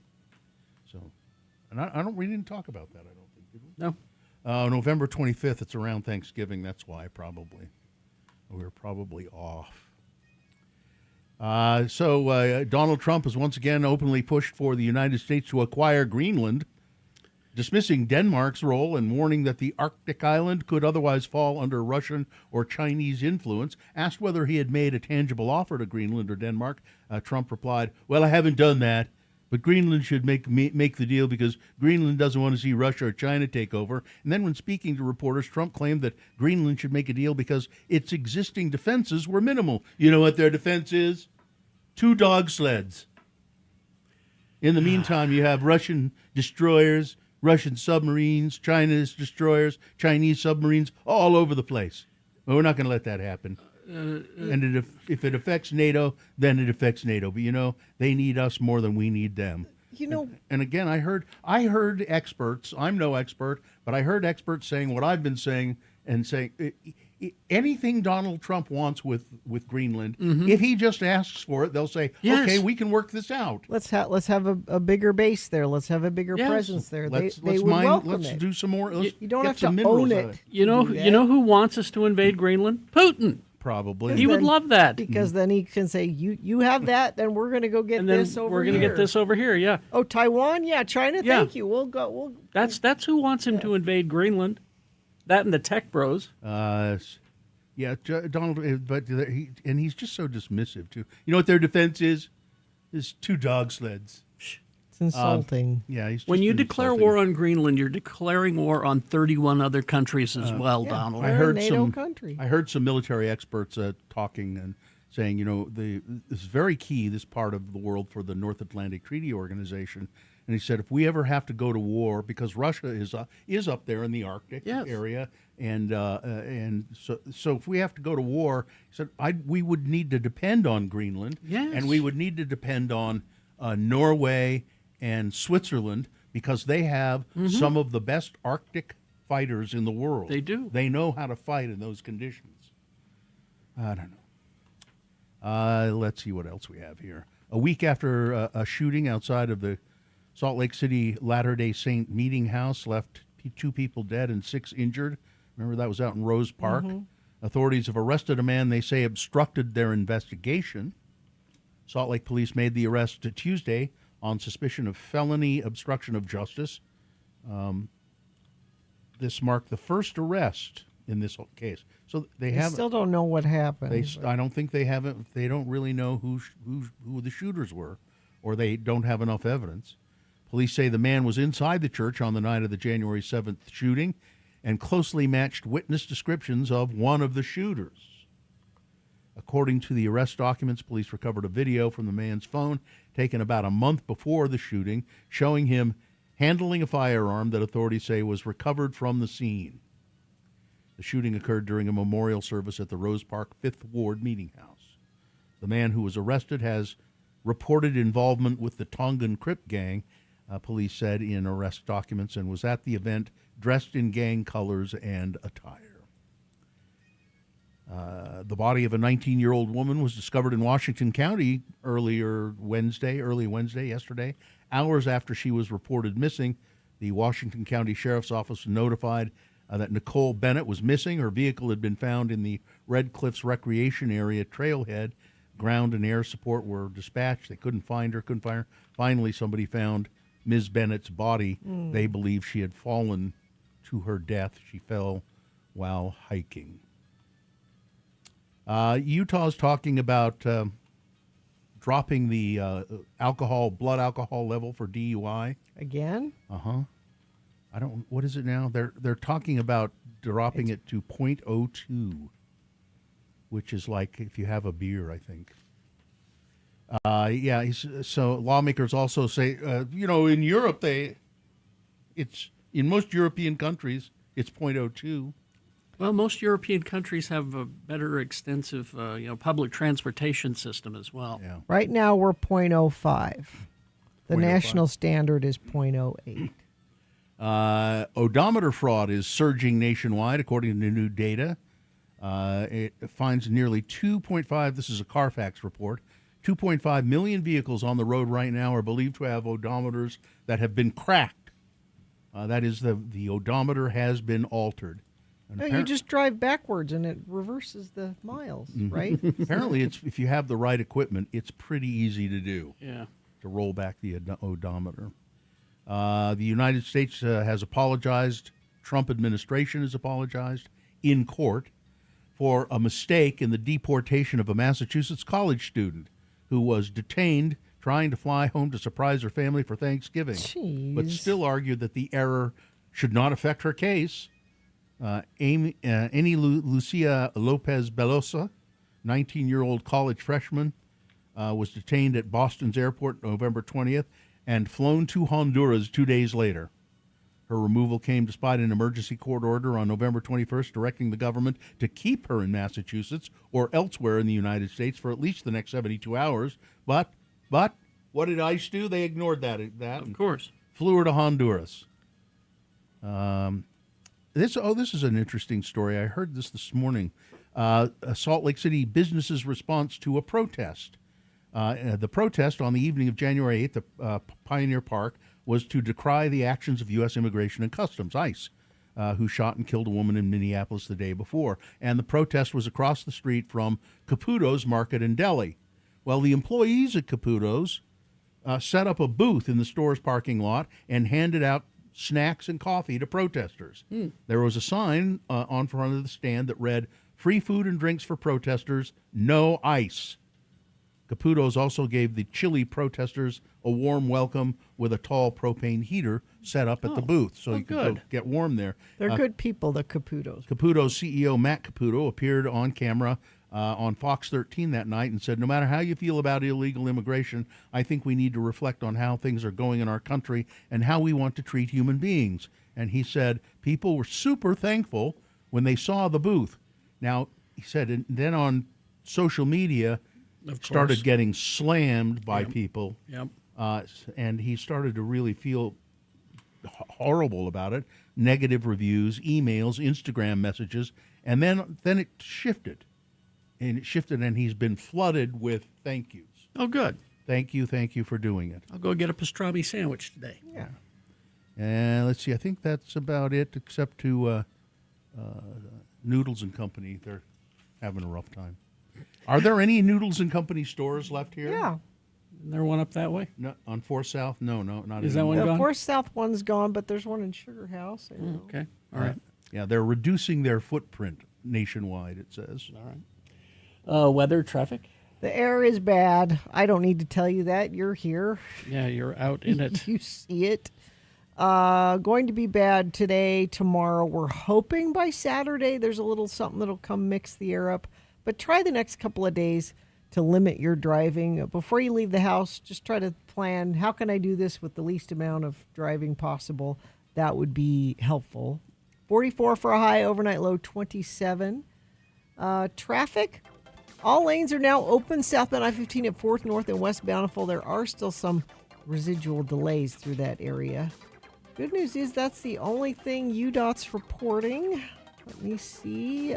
Just confirmation. Perry City listener saying that accident must be cleared up in Bountiful. Yep, it is. Thank you for that. Somebody else says crash eastbound 201 at the southbound 215 merge, 1 lane blocked. Crash eastbound 2100 north, 3600 west in Lehigh, right shoulder. Crash Eagle Mountain Boulevard and Lehigh Fairfield Boulevard on the shoulder. Thank you. Those all came in via text at 33986. Just looking up Noodles and Company. The only one that's permanently closed at this point in our area is that one on 4th. Yeah. South 70. But there are 1, 2, 3, 4, 5, 6, 7, 8 of them, I think it looks like. That are I think still they're fine. Yeah. Let's see. Here's boner candidate number 3. I hope he don't crap. And then, of course, he crapped. In cell phone footage, a cowboy hat wearing man and his friend hop on a horse in the parking lot of a Target at night and enter the automatic doors and begin galloping through the aisles of Target, cackling like cowboys in a Western riding off into the sunset, except it was just aisle 3 and they were surrounded by stationery. This was in Dallas, Texas. Video shows the pair passing by and interacting with other shoppers who laugh, and as they watch in disbelief, one woman even pats the horse like it's a completely normal thing to do when you're on your nightly Target run. Did you see that? It's a horse, one person said. Really? Within seconds, staff begins getting wind of what's going on and frantically scramble to put an end to all this horsing around, grabbing walkie-talkies, running around, trying to catch the cowboys on the loose. In the meantime, the narrator of the video clip, who is the guy on the back of the horse, says, I hope he don't crap. I hope he don't crap. And then right after, the camera points to the floor where the horse has, in fact, crapped on the floor of Target. Yep. This prompts an employee to yell, get out of the store with that horse. The men politely left the store with the horse, but not before some employees let him know that. Some employees said, boy, that's a beautiful horse. It is it's a Palomino. It's Yeah. Now go clean up that crap. Yeah. Boner candidate number 3. I hope you don't crap. And then, of course, he craps. All right, so let's review the first 2 and vote. Boner candidate number 1, his lack of hair is grounds for divorce.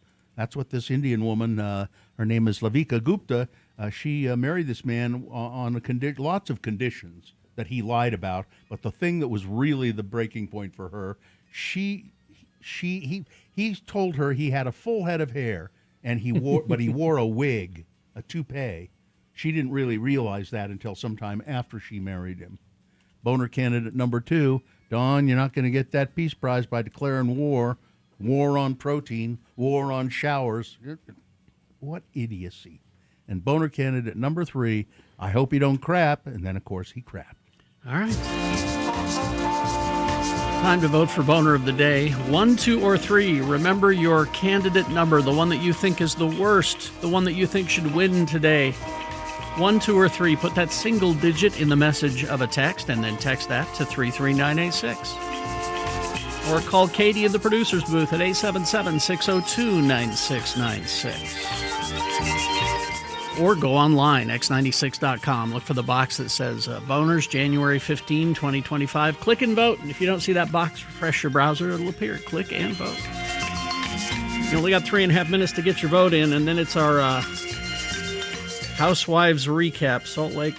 Real Housewives of Salt Lake. Salt Lake, Mormon. All the shows are confusing. Anyway, Victoria has the reunion recap for us coming up after these messages.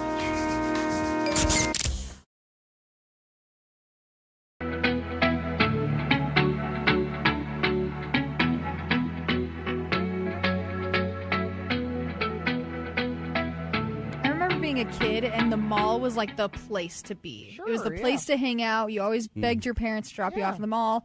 And I look back at those days and I'm like, I hate the mall. I don't need to go there. I try to avoid it if I can. I don't recall the last time I was in a mall. My husband used to work at the E-Bar, the Nordstrom E-Bar at the mall. And that was the only reason I would ever go to the mall. Just go get a coffee. Just get coffee from him, say hi, and leave. Because you were flirting with him? Yeah, well, I mean, like I was already dating him, but I continues to flirt with him. Why not? Flirt him. It keeps the spark alive, right? Keep flirting. Keep Katie, flirting don't with stop him. that. But you could flirt with me if you want. No. Thanks, Bill, but we're coworkers. Oh, yeah, that wouldn't be good, would it? Weird. No. It'd be a little weird. I was always told not to date my coworkers, and then I started dating my husband, who I was working with at the time at the haunted house. That it But it doesn't worked count. out. It doesn't count at the haunted No, house. But it that's worked fine. out. They mean so. that everywhere except the you haunted should- house exception. You is- should never dip your pen in the company ink.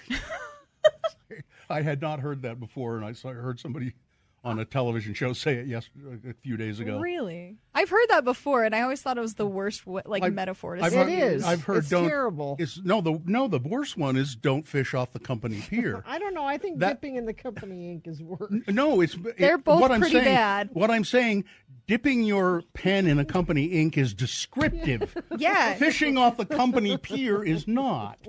It's like, huh? What do you mean? What am I? Huh?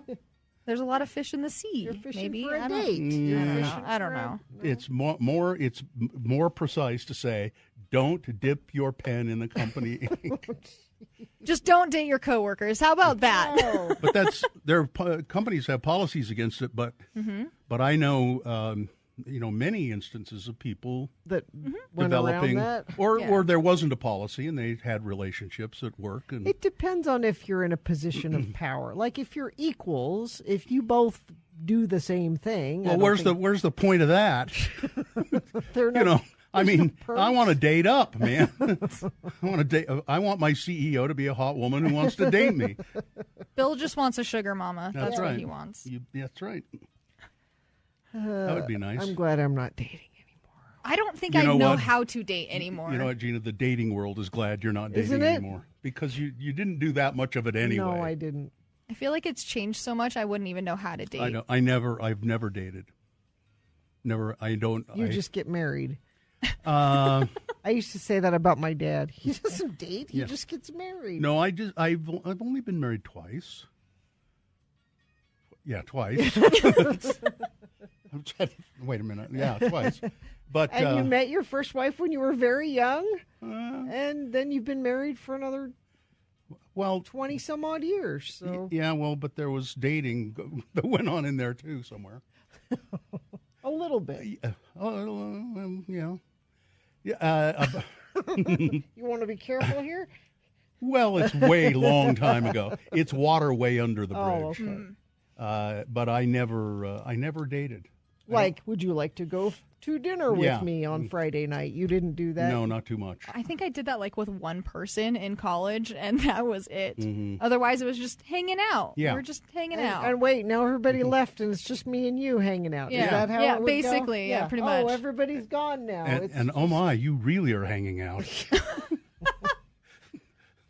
Is that That's the company? my company. That's my pen. Where's the company ink? All right. I love hanging around with women. You guys Well, are you're fun. going to do it all week. All week. Yeah, you're stuck with us. I know, I like it. A lot of estrogen in here. I've often said I'd rather hang around with women. Boner of the day. And the boner of the day is brought to you in part by some pasta. And now through January 25th, buy a set of 4 select tires from Big O Tires. Get free pizza products from Papa Murphy's Pizza for a year. Big O Tires, the team you trust. Well, boner candidate, I'm trying to see who won here. Oh, there it is. Finally came in. And looks like boner candidate number 2 walked away with it. Yeah. 111 votes. Donald Trump declaring war on protein. Now that war is over, thank God. Yeah. But the war on showers, I don't think is over yet. No, it's never ending. And the war on Christmas is always. All right, there you go. That's your boner of the day for today, January 15, 2026. Now qualified to be boner of the week. Is this sponsored, Gina? No, let's go. All right, let's get to it. It's Victoria live and direct from the city of Chicago, the Windy City. She's here to tell us about the reunion of the Housewives of Salt Lake. Real Housewives Real of Salt Housewives of Salt Lake. And Yeah, good morning, Victoria. Hello. It's so cold here, you all. Having been born and raised in Utah, I had no idea how cold it could get. What's the My temperature? The temperature's 15 degrees, but with the wind chill, it's 5 degrees. My Bluetooth headphones quit working on my walk to work. Wow. They just stopped. Wow. Anyway, I will not quit, though. I'm here to report on that. Thank goodness. We need you. All right. Can't stop, won't stop. Okay, so Well, we had this. Oh, Bill, did you go back and watch the Greek theater episode? No. All right, it's all right. Okay. Anyway, so we have part one of the reunion. I'm going to use a term that I hate, that I hear all the time in my work: level set. We're going to level set on what a reunion is. So for those of us that don't watch, so a reunion for the Housewives is where we bring them all back together after the end of the season. Okay. They film about a month or so before the season ends. And so that just gives you a good sense of like how much has happened. If anything in the news had come out, they might like miss something. We can assume they've seen all these episodes, but they haven't actually aired yet. They film on a soundstage. This soundstage is in New York. Sometimes they film, I think one time they did film in Salt Lake. And then they might even go to LA sometimes. And then they decorate the soundstage to capture a theme or something from the season. There's always two couches, and you've got Andy in the middle, who's the host. Sometimes they bring the husbands, and the husbands will join the couch at some point during the reunion. Sometimes friends will join the couch. Friends, remember, are not official cast members, but they were on the show just enough to justify bringing the reunion. And then throughout the recap, what they do is they recap things that happened throughout the season, and then Andy has these cards that say so-and-so from Arkansas or so-and-so from Salt Lake has a question. Really? I'm not convinced either. Yeah.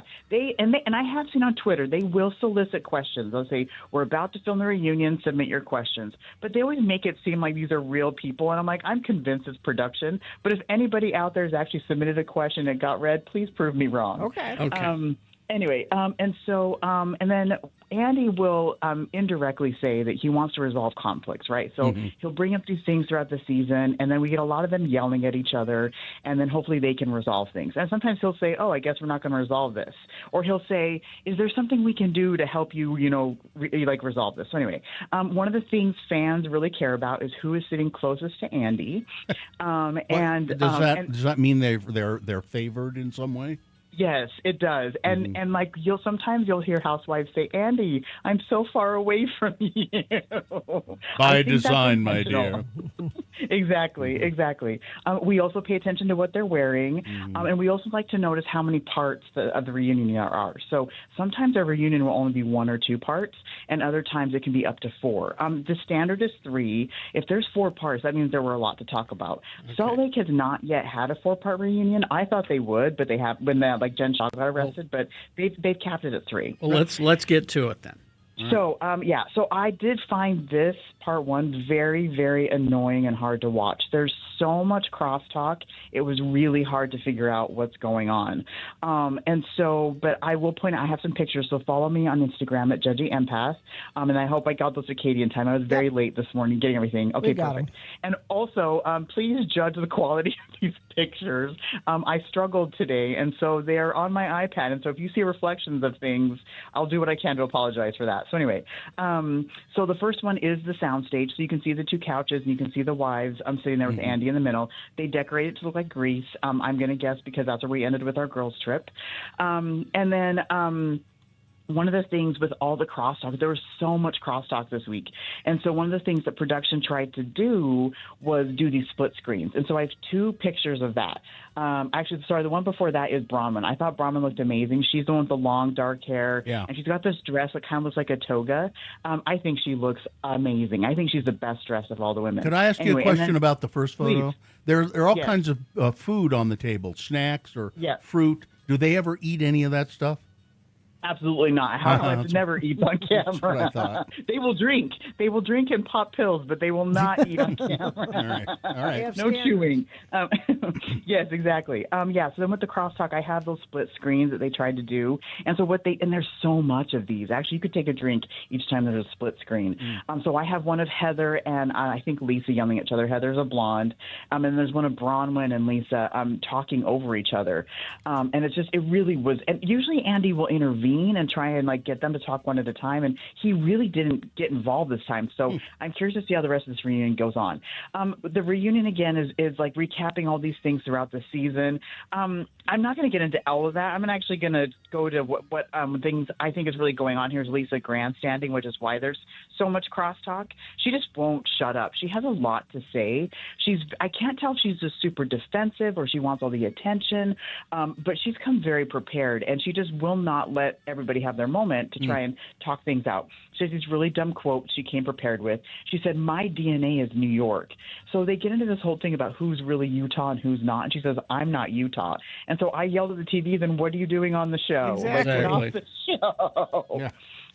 This one's so dumb. She says, "If I were a credit card, I would sue you for identity theft." That's not good at all. She's taking credit for the women making money. So, like, if they've marketed a quote or marketed, they branded something, she said it was her idea, and so they owe her. I'm like, whatever. And then, and they get this thing where Heather wants to know how she makes her money. And so Heather, she said Lisa owns something called Lux, and Heather's like, "What is that?" Lisa gets very upset, gets very defensive, and she says she does big things with big people. You whatever wouldn't that means. No, which she keeps saying throughout the season. She says, "I live a very different life from all of you." What is it that she owns? What does she call it? It's called Lux something, okay. and it sounds like an event planning thing and hosting thing. Okay. She did try to say she knows Ben Affleck, and the picture she showed looks like it's at least 10 or 15 years old. So whatever, Lisa. Brittany joins the couch. Remember, she's one of the friends. She brings a stuffed animal that looks like it's from Build-A-Bear, and it has this emotional support bear T-shirt on it. I put a picture up there of that, and it's got Jared Osmond's voice. Remember, she's the one dating Jared Osmond. Gross. During the season, she had a different Build-A-Bear that got thrown overboard, and so I just want to say Brittany is bad for women. This is not good. Get her out of here. Okay. One of the things they wanted to recap was the Real House, where they did the crossover episode with Below Deck Down Under. That's where they had that trip, and that was where there were stories about Bronwyn being leaked. And everybody says it was Lisa, and Lisa maintains it wasn't her. But one of the things I thought was funny is Andy asked them, he said, "Are you guys worried about the reverse point of view? Because that Below Deck Down Under is going to air, I think it starts in a couple weeks. And then we're going to see the flip side of what the crew dealt with while they were on the boat." And they said, "We're not worried. We're a great time. We're good with staff, blah, blah, blah." So I'm curious to see when that episode airs. I'll let you know, and we'll see how it goes. And see if all right, we got to wrap it up here. What's the drinking game? Great. The drinking game is Metza around and find out. So this week I made a Metza platter of words that when you hear them, you'll take a drink. So take a drink anytime you hear tag team, snakes, risky, different life, or delusional. And then follow me on Instagram at Jesse Ann Path. All right, I looked up her business. It's Lux Marketing and Content Creation. And Yes. there are no examples of their work. Yeah, it's vague. It's very very vague. vague. It sounds like a good way to launder money. Exactly, yeah. Thank you, Victoria. Victoria, thank you. Thanks, guys. Talk to you next week. Victoria's a lawyer. She would know. Yeah. All right. Traffic, please, Gina. Crash eastbound 2100 north, 3600 west in Lehigh. Crash eastbound SR 201 at 32nd west in West Valley. Still some residual slowage due to that earlier accident southbound I-15 4th North in West Bountiful and Legacy still. Crash northbound I-15 64 South, milepost 299 left shoulder. That comes in via text at 33986. All right, KXRK Provo. We'll be back. We got Beat Gina coming up. Gerke's going to swing by. We got some more news for you. Stand by for all of that. Salt Lake Brewing, a.k.a. Squatters. Squatters Pub Brewery here in downtown Salt Lake City, 147 West Broadway. Of course, they're hosting our Lights Camera Brunch event a week from Sunday. And what's that, the 25th? Uh-huh. But that's sold out. It's all sold out. I'm sorry to tell you that. But Squatters, there are many other reasons to go to Squatters. They have, of course, delicious beer. They always have a great menu there. And it's open all the time. If you're going to the theater across the street there at Rose Wagner, that's a great place for a pre-dinner, a pre-theater dinner. There's a Squatters and Sugar House now.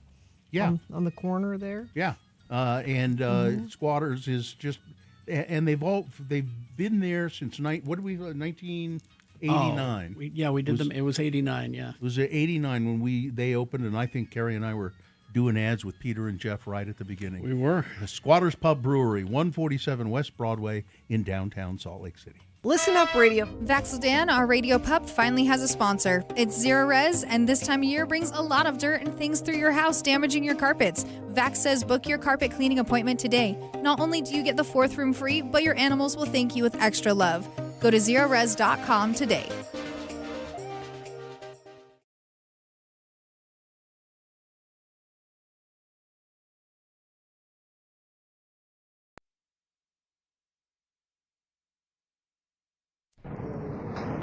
Yes. May I help you? Carrie Jackson and Bill Allred here to see Mr. Acme? Carrie Jackson and Bill Allred? And this is regarding... Well, we work for Mr. Acme, and he wanted to see us today. I see. And you work for him in which one of his businesses? Radio. You know, we do a morning radio show at his radio station. Oh, yes. Mr. Acme is involved with some little broadcast facility somewhere, isn't he? Let me call him. He's having his daily rub-down right now. Mr. Acme? What the hell do you want? You know I don't like to be disturbed when Gregor is giving me my rub-down. Ouch! Damn it! I told you that my coccyx is sore, Gregor! I'm calling the doctor. Don't rub me so hard there! Jesus! Now what the hell do you want? I'm sorry, Mr. Acme, but there are 2 radio people out here to see you. What were your names again? Carrie and Bill. Bill? Is that Allred and Jackson out there? God, I forgot. It's salary time again. Okay, tell them to have a seat. We're just about finished here. Damn it, Gregor! Don't push so hard on that! Very sorry, Mr. Acme. Oh, I'm sore everywhere that my belt rubs. Have a seat, gentlemen. Mr. Acme will be right with you. Oh, great. Acme's got some sore muscles, and we're here to talk about raises. What great timing. Oh, he's always in a bad mood or sore or something anyway. I don't see where one day is any better than another when it comes to talking about money. For hell's sakes, Gary. I mean, last year during our job evaluation meeting, he jumped across the restaurant table and jabbed the dinner fork into my upper thigh. I bled like a pig. I remember. He must have stuck that thing in about 3 inches. Yeah, thanks for closing me up. I don't know if I've ever told you enough how grateful I was. Don't worry about it. It was nothing. I was just glad I had that little staple gun in my backpack. I'm nervous. I mean, I'm just not very good at this asking for a raise thing. Remember, we got to be tough. We got to stand our ground. I mean, sure, we're asking for a lot, but we work hard at the radio station. I don't think that 15 every 2 weeks is too much to ask. But Carrie, 15 every 2 weeks adds up to $30 a month. I'm telling you, it's too much. He'll never go for it.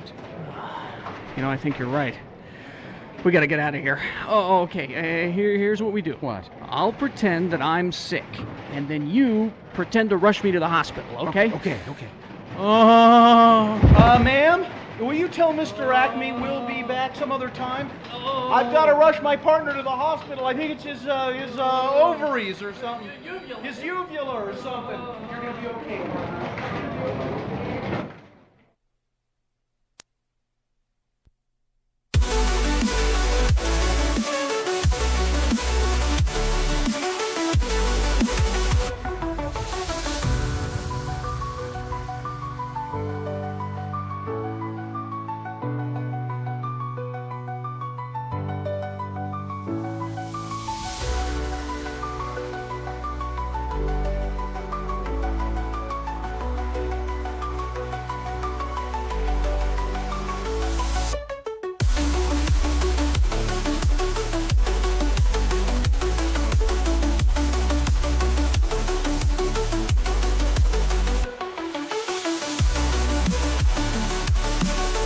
Like Viola did from Blood. That's it in. Viola. Viola. If music be the food of love, play on. Give me excess of it. All right. I have an email of interest here. Is it of interest? It is of interest. All right. Because I'll only play this part. I know. If it's of interest. I know. So. Email of interest. This came in yesterday. Hello, lords and lady. Hello. My name is Linda. Please feel free to use my name. Last Friday, I tuned to the end of the show just as Gina was talking about her grandmother's spaghetti sauce recipe and how grateful she was to have the chance to reclaim it. The conversation brought me to tears. Aww. I was only able to listen to the end of the show because I had the day off work and was getting ready for my own grandmother's funeral. Oh. My grandma Jean was Lebanese by birth. She married my Italian grandpa, Jerry, in 1959. She learned to make spaghetti sauce from her Italian mother-in-law. There were no secret ingredients, per se, just the love and care she put into every batch. What I think set my grandmother's sauce apart is the volume. And you'll see what I mean, see below. My family is a small army, but even so, there were always leftovers. As Grandpa used to say, if you leave hungry, it's your own damn fault. Yep. My grandma loved feeding people. She was never happier than when her entire family was gathered in her home and she was feeding them. I'm sharing her recipe in the hope that others might make it, so in a way she can keep feeding people. Cheers, friend of the program, Linda. Oh, Linda. Now, I'm not going to read the whole recipe. Maybe we can post it. But I'll give you an idea. When she says there was always leftovers, let me give you an idea of what this recipe is. Grandma's spaghetti sauce. For the meatballs. Okay. 7 pounds of extra lean ground beef. 7 pounds. 1 pound of ground pork. Then some breadcrumbs and eggs and olive oil. For the sauce. Okay. So that was just for the 7 pounds is a lot for me. 6 pounds of hot Italian sausage links. 2 cans of crushed tomatoes, 1 can of ready-cut diced tomatoes, large onions sliced and diced, and so forth. So it's got it's got. You need a big pot. 7 pounds of ground beef, 1 pound of ground pork, and then 6 pounds of hot Italian sausage links. Oh yeah. And you put in the saucepan. You put this and I put the ground pork. You mix the ground pork, the beef, the sauce, and you make the meatballs by hand, of course. And I don't say how many that does it supposed to make. Makes a lot. Yeah, a lot. So you have to put those. So you get those going in the frying pan in some oil, brown them on all sides, and then you got the hot Italian sausage links in a frying pan. Let it boil till the water evaporates. That's interesting. You do the meatballs and the sausage. Usually it's one or the other. Yeah, I like that. You let the links cool. You cut it into pieces and add it to the sauce. You put the meatballs in the sauce. You simmer it for about 4 hours. Stir often to prevent scorching. That's a huge amount. Mm-hmm. And then, it doesn't say here, but I mean, how many pounds of spaghetti do you think you would need? Pounds of pasta. Wow. You would need a lot. About 5-6 pounds. You'd need a lot with that much sauce. Yeah. Yeah. And I guess you could always, throw some more pasta in the pot. And there you go. That just sounds great to me. Wow. Even though it's bald meat. Yeah, I would have to. You'd make an exception? Well, I would probably I would take the meatball and I'd mush it. I think this is nice. So I want to thank Skip again. He's the one that originally sent me my grandmother's recipe that he got from my dad somehow a long time ago. It's important to pass these things down. I've told you the story about my mother's recipe, about my mother's pumpkin pie, and how much I loved my mother's pumpkin pie. And I said, Mom, would you write the recipe, write it down for me so I can make pumpkin pie? She said, yeah. So she wrote it all out in longhand and gave it to me. And I made those pumpkin pies for a couple of 3 years. And before I realized, you use the Libby's pureed pumpkin. And I was standing there looking at the can, and I'm reading the recipe on the Libby's can. On the label. On the label of the Libby's. and I went, wait a minute. And I got my mother's recipe. I'm looking at it. It's exactly the same. My mother just wrote down the recipe that was already on the Libby's can. I called her up. I said, Mom, this is your special pumpkin pie recipe, and it's just from the Libby's. And she went, well, it's good, isn't it? Yes. And she said, and look carefully. The Libby's doesn't have a pinch of nutmeg. I put a pinch of nutmeg There you go. in it. All right. Customized. Yeah, there you go. Before my father-in-law died, I gave him a blank journal, and I said, I want you to write down some of your family recipes in here to keep. And he did it, and we have it, and it's great because it's in his handwriting. And but it's illegible, right? Yeah, I mean, but Joe and I were talking about, so we did, my grandmother's sauce, and I said, we have that, those recipes of your dad's, and you haven't done we them? haven't made them. And Really? I said, the next time there's an Eid, which is like the feast at the end of like Ramadan, because you fast during that. And I said we should have a feast, even though we're not Muslim. We should have that feast just in honor of your dad and for our kids to kind of pass it on down to them. Why haven't you made any of the recipes from? I don't know. I don't think we you. haven't. I don't think you have to wait till Eid. I mean, the Ramadan's soon. It's just kind of. It would be nice to do it all together. Like these are in honor of your grandfather. We'll have this food at this time, and I think it'd be nice. Yeah. Well, my mother's fruit. Now my mother's fruitcake. I made that. I've done it twice. Very difficult to do. And I had the recipe, and there are tons of ingredients. You have to make them. If you want them for Christmas, you have to make them in like October, and then put them in cheesecloth, and then periodically you go pour brandy on them. And the first time I did it exactly right, and they were great. And but then the fruitcake, I did it again, and it was like, and it's like $200 worth of stuff, and I ruined it somehow. They were terrible, and I just haven't. You'll never done do it again? I haven't done it since. No. Well, two things. My mother's secret spaghetti recipe was the Campbell's tomato soup version. And when Mom died, there was fighting over her cookbook between my brother and my sister. Not you. You Not didn't. me. You didn't enter the fight Because Mom was a lousy I cook. was going to say there was a fight over the cookbook to see who would get it and destroy it. They wanted it, but yeah. It's like my grandmother was not a good cook. Sue says that she's keeping a recipe journal of all the food that our nieces love to give it to them when they turn 18 What a great idea!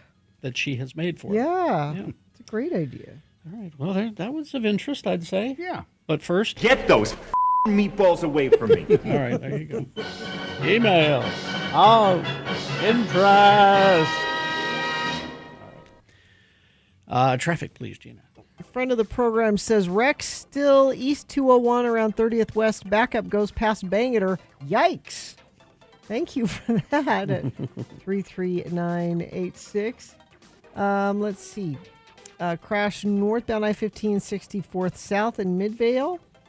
Crash eastbound 2100 North 3600 West. And whatever you're seeing, or you can let us know things like somebody texted in Ramadan starts on Ash Wednesday. Thank you. There you go. You can tell us that or send us recipes 33986. All right. Beat Gina coming up after these messages and a song. It's multiple choice pop culture trivia. Play the game, win the prize. What is the prize? The prize is tickets to see Bush coming Friday, May 1st to the Maverick Center. Tickets to see Bush at 877-602-9696. Short messages and then a song. After the song, we will play Beat Gina.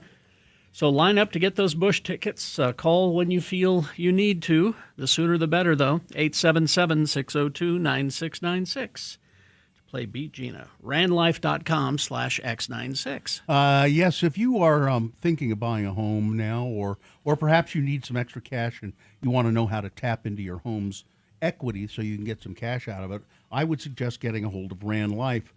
They're a local mortgage company, and they do great work. I've used them many times, both for refinancing and for accessing that equity. So if you're buying your first home, your next home, looking to refinance, or just want to tap into that home equity, Rand Life Loans makes the process simple and personal. They're local. That's a good thing. They know the market. And they actually take the time to walk you through all of your options. So start the year with a plan that works for you. Visit randlife.com/X96. You'll get personalized home loan solutions. They can answer all your questions. See why so many Utah homeowners, including me, trust Rand Life.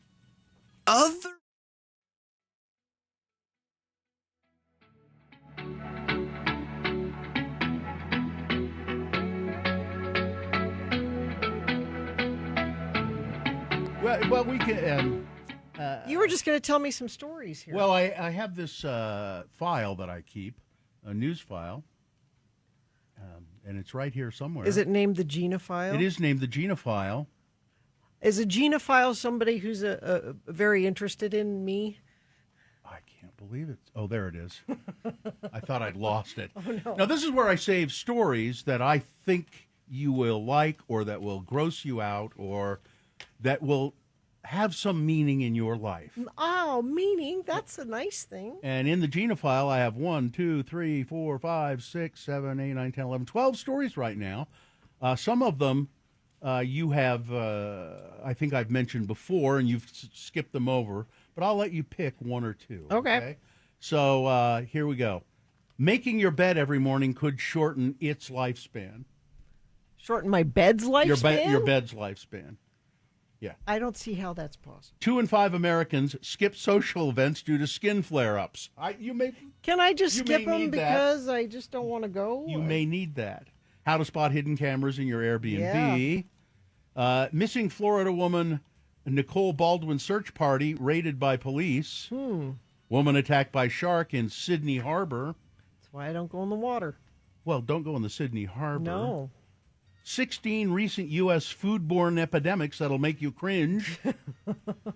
I think we already had raw chicken guy. I don't want any more of that. Shark attacks are on the rise worldwide. Yep. 4 feminine traits that men go absolutely wild for, according to experts. These are the worst things about using public toilets. And she stole his memory card, and now it's the center of his murder trial. So those were all stories that I thought you would probably find interesting. Is anyone you want me to talk about? Let's talk about the bathroom one. These are the worst things about using public toilets. Yes. All right. This is a story that I've had since, just earlier this month. Oh, okay. The worst things about having to use a public restroom include they did a survey. Okay. And they said, asking people what they hate about. Okay. First, 60% of respondents said pungent smells. Yeah. 71% said unflushed toilets. Yes. I really hate that. You know, you go now. Our toilets here self-flush. They self-flush. I don't see how people could walk away knowingly not yeah, it's flushing. Gross. I don't know. I don't know how that happens. Blockages, 59%. Other unpleasant parts of the experience include unexplained stains on the walls and cubicle doors that don't lock. 6 in 10. They don't all line up right. Yeah. More than 6 in 10 adults, 61% claim they don't trust the hygiene of others. I think it should be 10 out of 10. Mm-hmm. Yeah. Isn't it? With over half dreading the thought of needing to use the facilities away from home. I don't. That's why you do the preventative pee before you leave the house. Always. Even if you think you don't need to. I tell my kids this when they were little. And go then use the bathroom before we go. And then you take Imodium or something, don't you, so that you don't have to poop while you're on vacation? Right, yeah. I'll deal with that one. I don't understand that at all. Which is horrible for your health. Don't you get really bad stomach pains with that? I mean, it depends on how long you're going. I don't really do it on vacation. I do it for camping. Yeah. Because Gina cannot poop in the woods. No. Gina just a bear does, but I do not. 80% of the 2,000 people surveyed said that they would only use a public toilet if it was completely unavoidable. And in order to make the visit more bearable, nearly half, 46%, would wipe down the seat before use. 52% of women say, I hover rather than sit. Mm-hmm. I don't see how you do that. It's good for your quads. Yeah, it's great. I do that at festivals. Oh, my Porta quads. potties have trained me very well. Yeah. Oh, my quads. Let's see. People say they hold on to their bags and things because they don't want to put their belongings on the floor. Yeah, of course. A thing that must go is stalls that don't have hooks. Yes, I agree. Because do you know what I've done before? Hang it around my neck. You know, so I don't. And hover. Yeah, exactly. You must. I'll bet you're really strong. Yeah, at least the legs are. This study was commissioned by a toilet cleaning brand in Great Britain called Bloo, Bloo. Blue. They Is found that like the blue water? I don't know. Do Maybe. people still do the blue water? I've seen a couple of places, but not often. I used to think that was really cool. You could hang that a little thing in the tank, and it'd make the water blue. I know you can still buy them, but I don't know many never places see that it, though. use them. It says Londoners, 58% of Londoners are content with using a restroom open to the public, believing the standard of cleanliness is under par, but they'll use But it. London is one of those places that's hard to find a public toilet. It's not just Yeah. or sometimes you have to pay. In Amsterdam, there's a public toilet that it's like open air. What? It's I don't know how to describe it. You It's walk not an in enclosed and space? No, it is enclosed, but you walk in through a little tunnel and it kind of winds around, and then there's a place where you pee. It's not like there's no roof on it. No There's roof. No. Yeah, no roof. Just and no door or anything. So no privacy. I mean, somebody can walk in on you, Right. But they can't see you from the street or the Right. sidewalk, or the canal. Because it's a spiral. Yeah, just a spiral. Hmm. And I've mentioned before, I've been in public restrooms that are co-ed in New York, like at nightclubs and Yeah. stuff. Mhm. It's just where, like, there'll be a long trough where there'll be guys peeing, and women will come in and use stalls. So at University of Oregon, they had and I was fine with it. I don't. They have these really cool bathrooms, which I think we should have more of, and it would help get rid of all of this craziness. It's just a big bathroom with a bunch of different locking door stalls. There's no male no or urinal or There's anything. no urinal. It is just like there's 20 just individual locking stall doors, and everybody comes out and you wash your hands. You go in there and lock the door, and you can do all kinds of stuff in there. But we should just have more. Here's a bathroom with a bunch of locking stalls. That's what we have, and everybody can use it. I was down at the fairground. I don't know if I was at the state fair or a concert or something, but here at the fairgrounds in Utah, in Salt Lake, and the bathrooms were jammed with people. The men's room was full of, and the women's, there was a big line, and I was in the men's room, and all of a sudden I hear this woman's voice saying, "I'm coming in. I cannot wait. I can't wait. I am coming in there. Okay. Is there an open stall?" And all the men went, "Yeah, okay, fine." And there were guys standing at urinals and stuff. Yeah. All she sees is your back. I mean, Yeah. Anyways. Big deal. All right. Anyway, that's it. The Gina File. Thank you.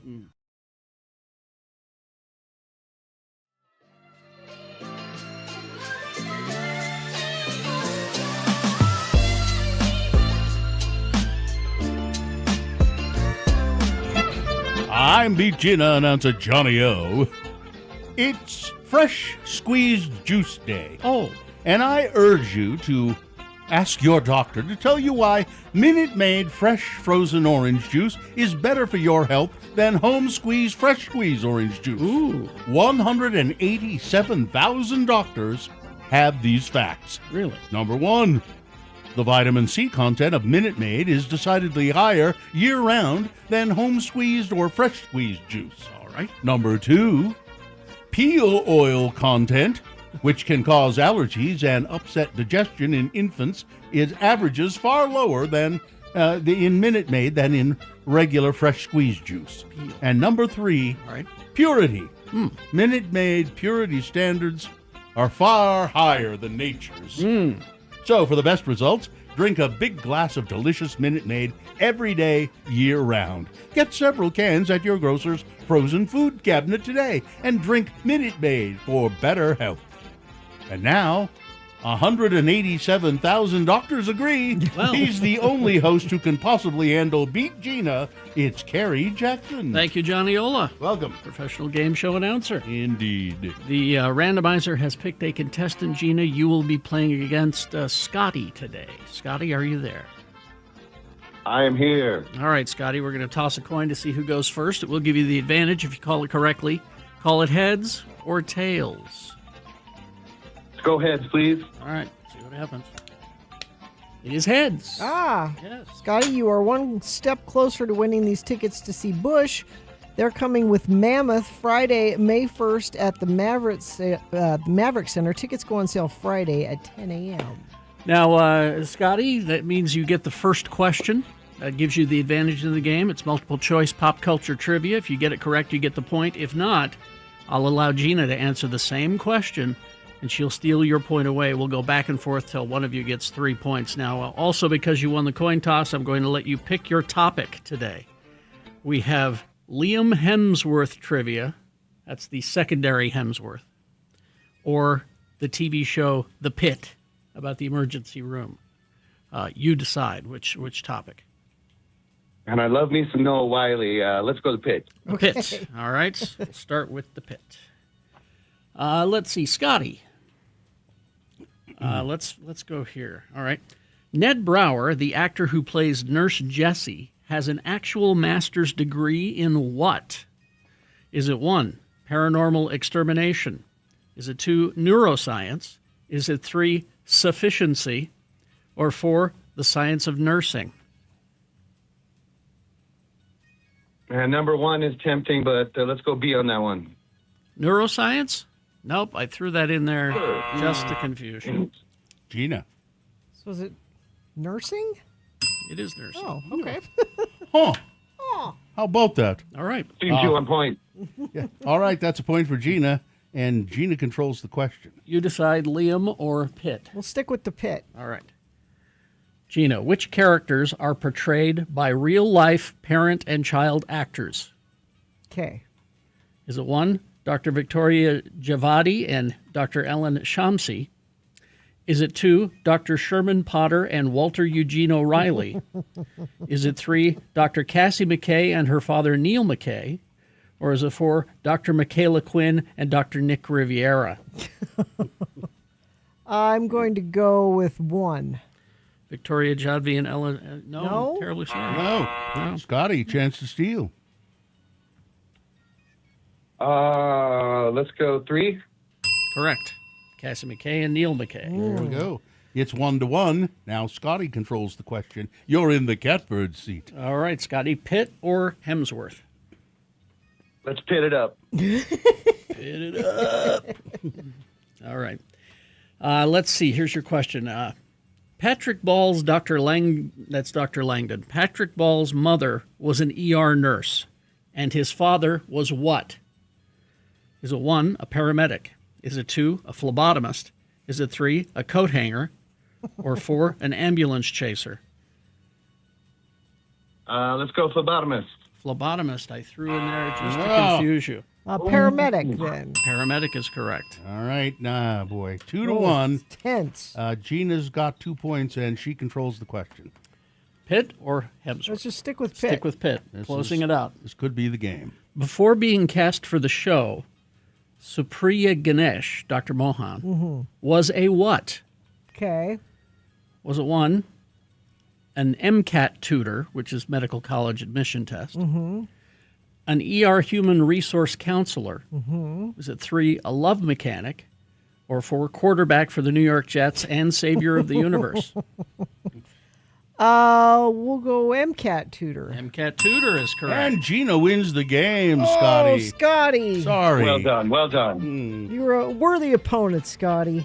So worthy that even though I beat you, I'm going to give you these Bush tickets anyway. Oh, how nice. Look at that. Hang on, Scotty. We'll tell you how to get those. So I've got to go. Mrs. Zola's waiting for me downstairs. She's got to run me up to the emergency room. Oh, my.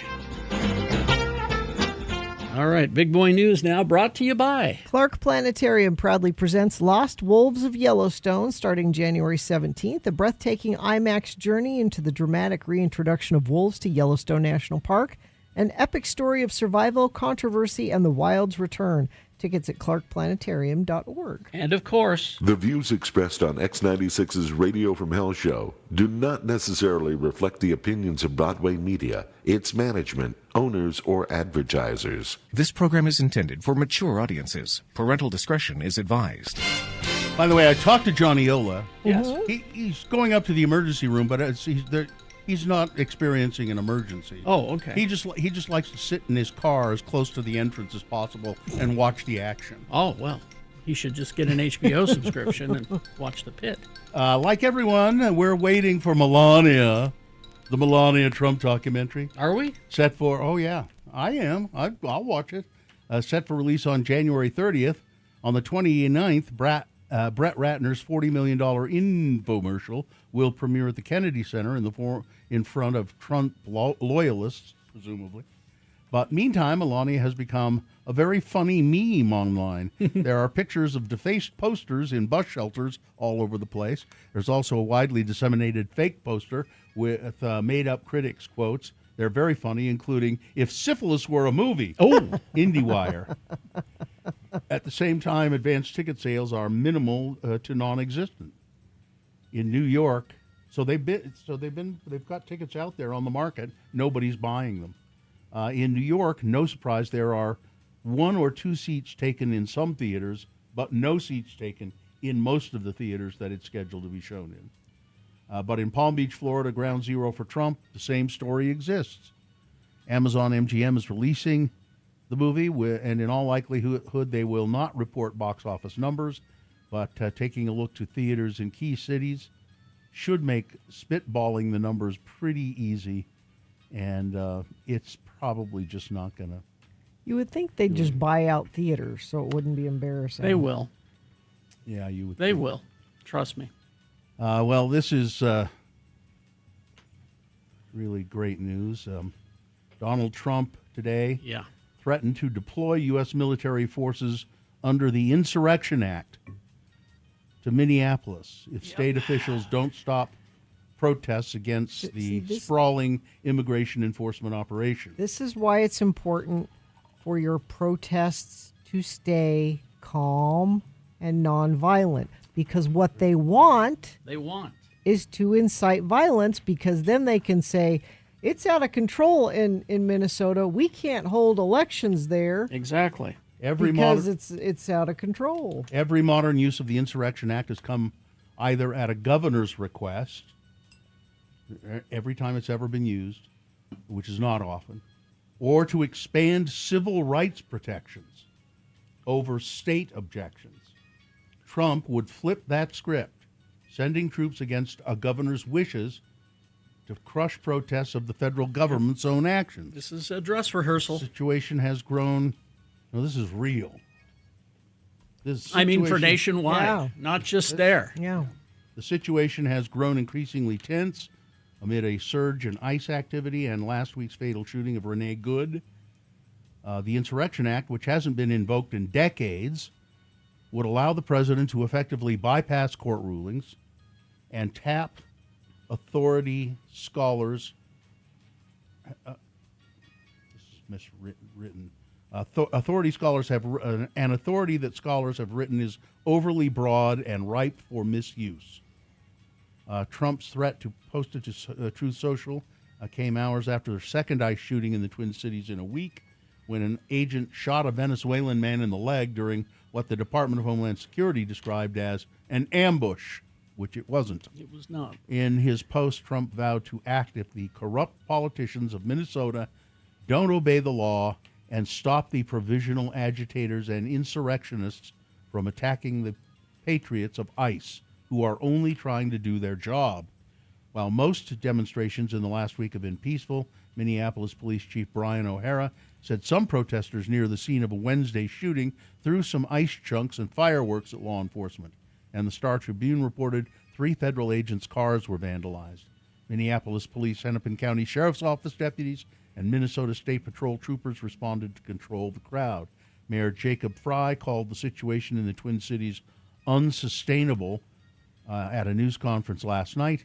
This is an impossible situation that our city is being put in. We are in a position right now where we have residents that are asking a very limited number of police officers we have to fight ICE agents on the street to stand by their neighbors. We cannot be at a place right now in America where we have 2 government entities that are literally fighting each other, the mayor said. And meanwhile, the head of the Proud Boys, Enrique Tarrio, is in ICE. He's there. He's a member. Really? Yeah. The top economist at Utah's largest bank began his economic outlook report to state policymakers on Monday with a warning. The criminal investigation into Federal Reserve Chairman Jerome Powell by Donald Trump's Department of Justice could throw the economy into chaos. Yep. It is essential to our national economy, to our world economy, to have an independent Federal Reserve Bank, said Zions Bank senior economist Robert Spendlove. And if we don't have an independent Fed, it undermines our entire country and it undermines free markets. Before briefing legislators and lobbyists on other economic trends, Spendlove highlighted Trump's pressure campaign on the federal agency overseeing monetary policy to lower interest rates. On Sunday, Jerome Powell, the head of the Fed, posted a video statement in which he announced that the Department of Justice had subpoenaed records related to his testimony before the Senate Banking Committee. Testimony focused on the renovation of the Federal Reserve headquarters. But Powell said the investigation is a threat to push the Federal Reserve to lower the rate at which banks may borrow from each other. This is about whether the Fed will be able to continue to set interest rates based on evidence and economic conditions, or whether instead monetary policy will be directed by political pressure and intimidation, Powell said. So if you use a supplement called Super Greens, it's a brand of diet supplement powder. Federal officials say that 45 people in nearly 24 states have been made sick with salmonella food poisoning tied to Super Greens. Superfoods Incorporated, which makes Live It Up brand Super Greens powder, recalled the products, including its original and wild berry flavors, with expiration dates of August 2026 to January 2028. Consumers should not eat, sell, or serve the products and should throw them away or return them to the place of purchase. Well, these things aren't regulated, so. No, I don't want to. We want to go into Republican-dominated states like Texas, Virginia, pressed by Donald Trump to redraw their congressional boundaries to shore up Republican majorities in the United States House of Representatives. A Trump-affiliated dark money group is paying to deploy out-of-state signature gatherers to Utah in hopes of rescinding a court-imposed map that could yield a seat for a Democrat. Utah Republican Party Chair Rob Axson said recently that the party is taking an all of the above strategy when it comes to gathering the nearly 141,000 valid signatures it needs, to include using hundreds of volunteers as well as paid signature gatherers, both from Utah as well as many being brought in from out of state. And there are reports that these signature gatherers are using tactics that are less than honorable, confusing people, trying to get them to sign the petition to rescind Prop 4, there are a lot of shenanigans going on. Yeah, lots of shenanigans. And finally, this story. I don't know if you were going to do this, Gina, but it's a sports story. Arena football is returning to Salt Lake. I don't have that. With the Utah Great Eights kicking off their first season this spring. Great Eights? Yeah, it's Utah Great and then the number 8 and S, so I think it's Great Eights. The team will announce its roster, leadership, and schedule in a news conference today at its new home at the West Valley City's Maverick Center. The International Arena League will make its debut in April with at least 4 teams in the United States and 5 in Europe. Other cities with confirmed teams include Phoenix, Cincinnati, Las Vegas, Nottingham, England, Glasgow, Scotland, Stuttgart, Germany, Dusseldorf, Germany, and Zurich, Switzerland. Games will mostly follow the traditional format of 8-on-8 arena football. So it's the Great Eight. We have made a few rule changes to make it faster, higher scoring, and borderline crazy. It already was fast and crazy and high scoring. Well, I look forward to welcoming the Great Grape Apes. What is it? Alexander the Grape. Yeah. Who? It's a little confusing. The Fanta Grapes. Yeah. Salt Lake was previously home to the Arena Football League's Utah Blaze, which played in various iterations in Salt Lake, Orem, West Valley. That's my jersey that Gina has here. I kind of enjoyed arena football. It's just it's like watching a human pinball machine. Sports weather traffic. Well, that and Buffalo Bills fans can purchase the urinal troughs from Highmark Stadium men's rooms before the facility gets demolished. The urinal troughs. What? They're selling everything, and you can buy. Do I want it as for the memories or for actual use? You could have it for actual use, perhaps. You can buy all kinds of things: stadium seats, bleacher seats, pieces of the turf. But the most interesting thing you can buy is the urinal. Maybe make it into a flower pot. Sure. Maybe something like that. The Jazz lost, but just barely, to the Chicago Bulls, 128-126 yesterday. They play the Mavericks today at 6:30. Utah Mammoth home tonight to the Dallas Stars. Tusks up at 7 p.m. College basketball. 11th ranked BYU Cougs 76 over the TCU Horned Frogs 70. Utah men's basketball lost to 15th ranked Texas Tech. And Utah State is continuing to do well. They're 15-1 now. They won yesterday 71-62 against the Nevada Wolfpack. Weather, the biggest news in the weather is the air quality, which is not good at all. It's getting worse and worse by the day. You can go to a website called Purple Air. You can put in your zip code, and it will tell you the air quality of where you are.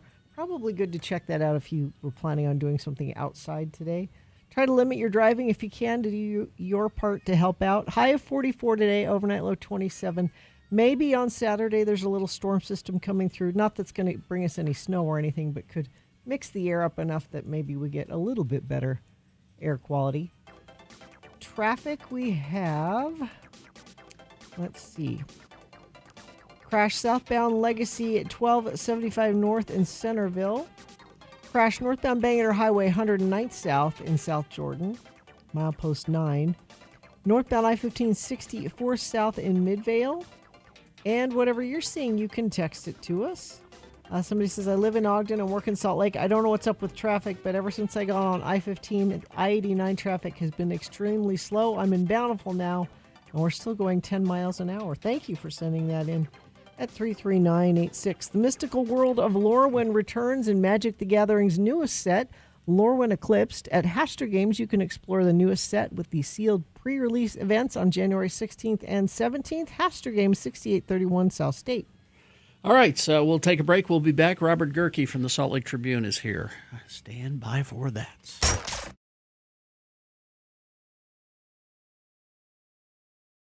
I take notes and then forget them. You take notes? Okay, here we go. So when Bill Frost comes in and recommends TV shows, I try to check some of them out, and I thought I would watch The Big Brunch, hosted by Dan Levy. It's it's a cooking competition where it's horrible. Really? What's wrong with it? It's just awful. The people on it are awful. The way it's set up is awful. He's just not a really great host. Now I just watched one, and maybe it settles in and gets a little better. Okay. But I think you just hate brunch. That's what I think. You are a brunchist. A brunchist. You know, you really shouldn't say things like that without having seen it. When was the last time you went to brunch? I don't brunch very often. This is my point. But Dan Levy seems to believe that brunch... Is it Levy? It's Eugene Levy, yeah. Dan Levy seems to believe that brunch can solve all your problems. Well, I don't disagree with him. It's really I not think good. you're brunching wrong. Why don't you do me a favor and watch the show? It has nothing to do with me and my relationship to brunch. I think it might have everything to do with your relationship It doesn't. with brunch. I don't have anything against brunch. As a matter of I'm fact, not a brunchist. He's writing a book called In Defense of Brunch. He's working. I saw him working on that. I've got a hunch that brunch is just fine. No, I don't have anything against brunch. I'll go to a brunch. It's not something that I bet do you'd often. complain about a brunch. Don't try me. What? I'll go to a brunch. What do you mean? I complain about? I bet a brunch? it would not meet your needs. The brunch. What?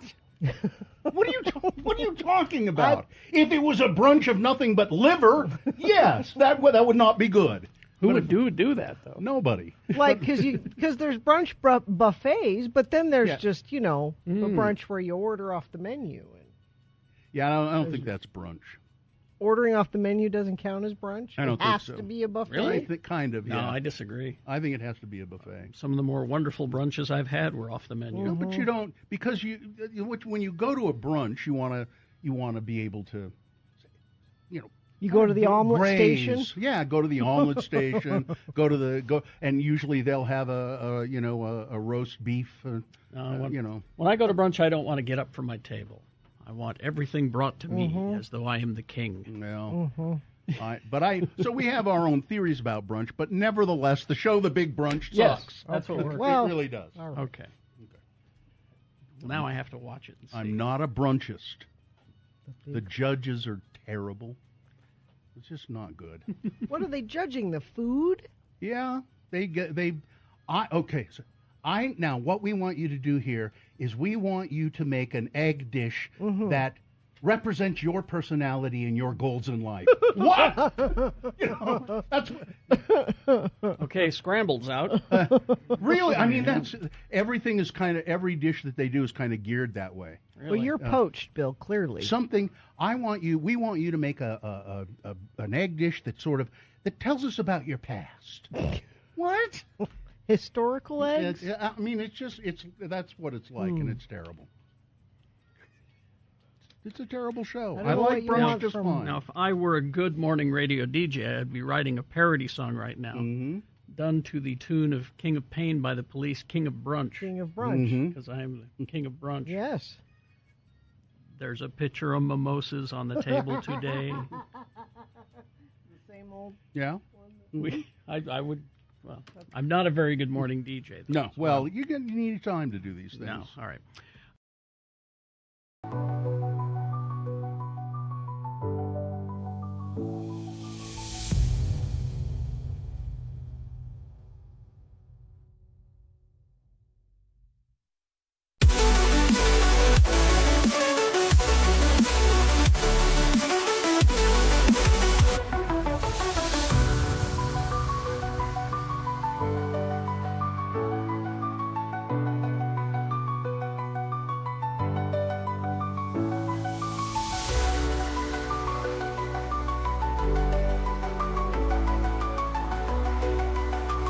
Nope. All right. Who's that journalist? The pickle guy. Gurky. Radio from Hell on X96.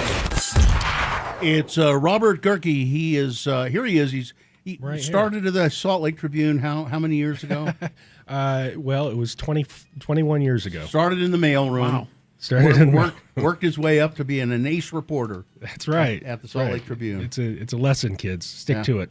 So the legislative session starts soon on Tuesday. And that means I'm going to be up there a whole lot. There's going to be a whole lot of stuff happening, and if people want to get involved, now's the time to do it. I think I would suggest getting in touch with. On issues you find important, get with Utah Clean Air or Voices for Utah Children or something like that.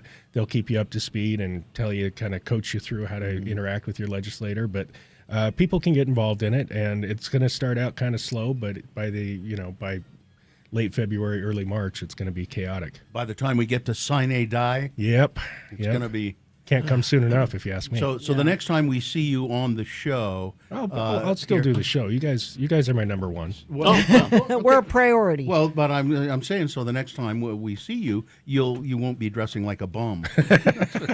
I might still. So I can like just blend hobo. in. Yeah. No. So Bob, let's talk about the petition. There are people out there gathering signatures, trying to reverse the will of the people, essentially. Yeah, they've got about a month to go to get the signatures. They've got to turn them in by February 14th. As you were talking about when I was driving in, they need 141-ish thousand signatures. And so they've got about 40,000 right now. But I heard the spot you were talking about how there's been some allegations that they've been using deceptive tactics. Shenanigans. Yeah, and a couple of weeks ago I did a story about this, and you know, I was talking to a woman up in Park City who was at the grocery store at Kimball Junction, and the guy said, "Hey, do you want to sign this?" And she's like, "Well, no, I like the new congressional boundaries." He's like, "Oh, no, this is to say that you support Judge Gibson's ruling and you support the new boundaries." Oh, they're lying that blatantly. Yeah, Wow. and it's wow. you know, and there was a young woman up at the University of Utah. She's a student up there, and she got approached, and the guy's like, "Well, just sign this if you're a registered voter. You know, if we're just gathering information on registered voters." Oh. And so these people feel like they've been a little deceived. And frankly, you said your son had had one of these encounters. My child did. Yeah. My son was out at the DMV 3 weeks ago, and he got convinced to sign it. And so, you know, there are people out there, and since I did that story, we've had a lot more. Did you do what I did with my child? Did you beat him? My son's bigger than me. Oh, well, so. okay. No, it's so it's happening now. Rob Axon, the GOP chair, said, you know, we've got hundreds of signature gatherers out, volunteer and paid, and he says the paid ones are trained on how to, you know, approach people on a weekly basis. They get refreshers. And, you know, so he said that he can't say with certainty that none of these incidents have happened, that, you know, they're isolated, but he says it's not widespread.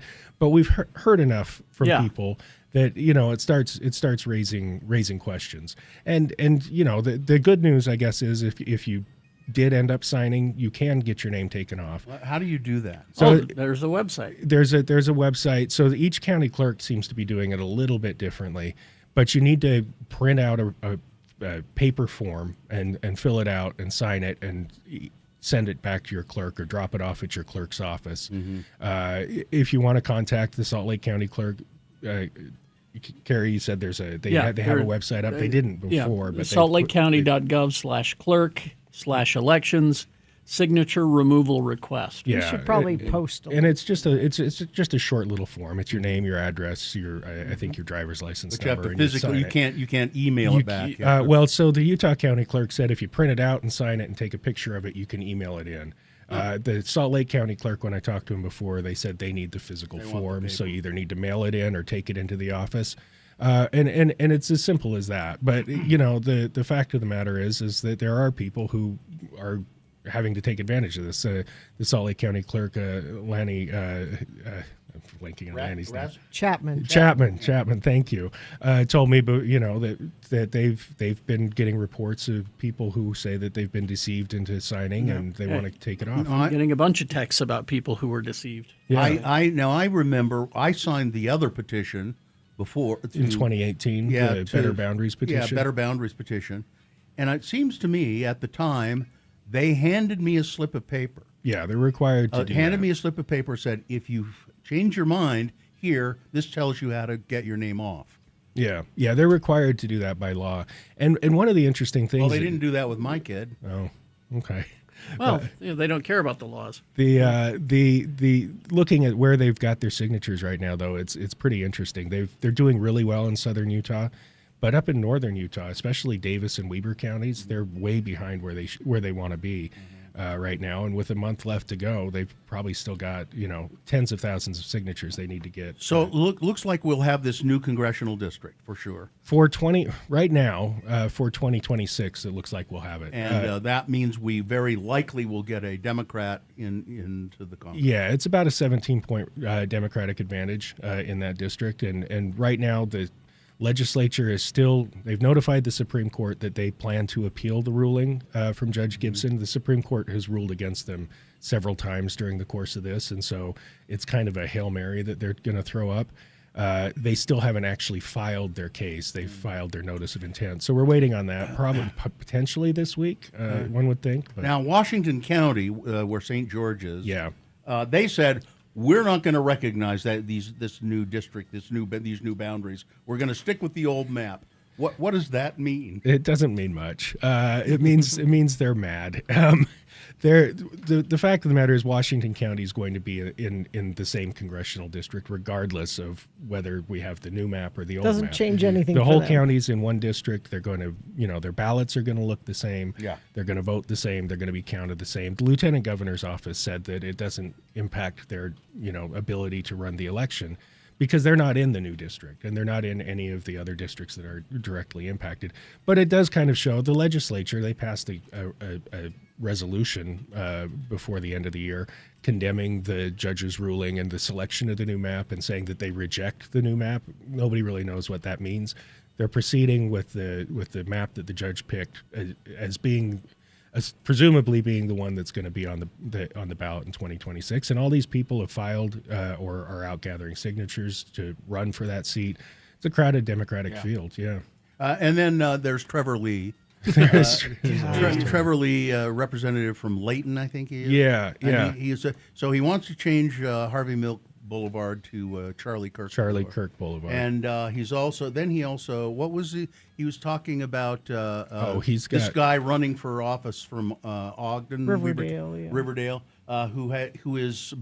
he's born here, but he has Somali parents. Oh, right, yeah, he's pretty upset about that. There's a young man, Liban Muhammad, who filed to run for this Democratic congressional seat, and he's the child of Somali immigrants. He's black, he's Muslim, he's only 27 years old, so he's kind of a different candidate.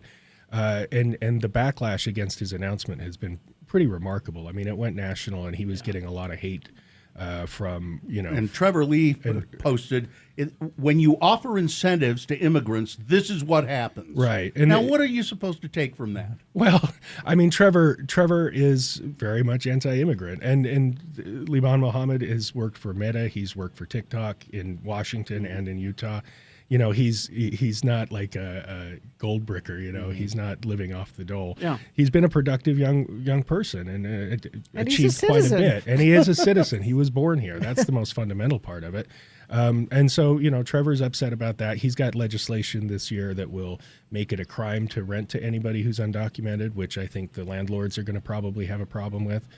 He's got a bill that would rescind all state-run public benefits, social services. So we're talking about like the Women, Infant, and Children program, which gives nutritional supplements to women who are pregnant and their infant children. It's programs like that are going to be impacted by this. Homelessness services. I think he'd like probably like to institute a purity test of some sort. He's very much jumped on this MAGA, immigration, anti-immigrant bandwagon.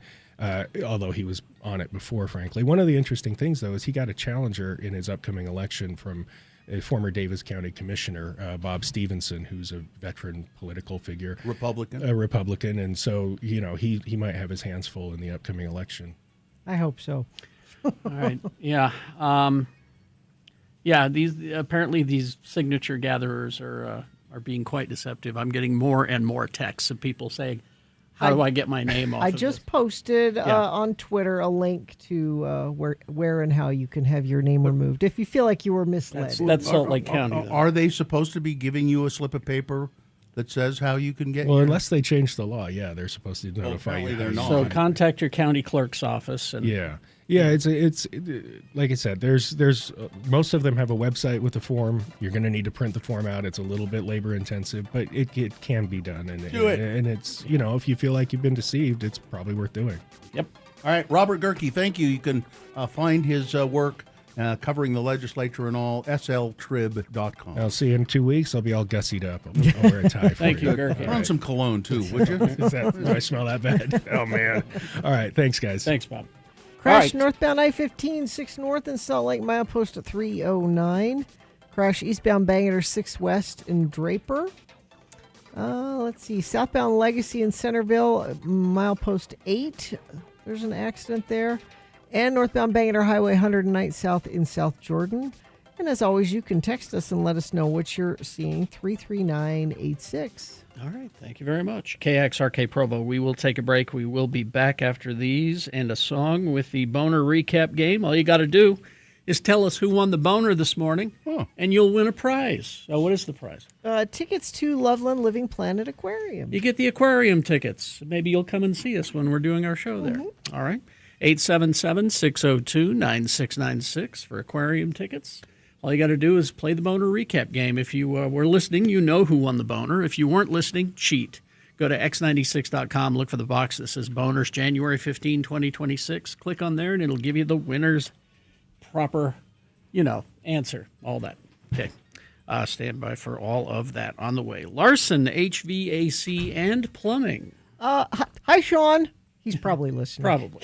Sean Larson. Oh, yeah, Jaden, too. Jaden. Hi, Jaden. It's family-run business, Larson HVAC and Plumbing. They're friends of the program. We've all had them at our homes doing both HVAC and plumbing, had them come. One of the things I really like about what they do is they come in and they check all your systems, make sure they're up and running great, try to catch something before there's a problem. And they want to make your home feel like new. Maybe that's on your New Year's resolution list. Until the end of the month, you can get a free whole home assessment from Larson HVAC and Plumbing. They'll come inspect the 15 most important HVAC and plumbing systems in your home so you won't get caught with any surprise repairs this winter. From air quality and water hardness to toilets and hose bibs, it's a $200 value and completely free for the first 10 friends of the program who call 801-930-5450 or request their assessment at larsonhvac.com/x96. Once again, you can call them 801-930-5450 or go to larsonhvac.com/x96. Missed a...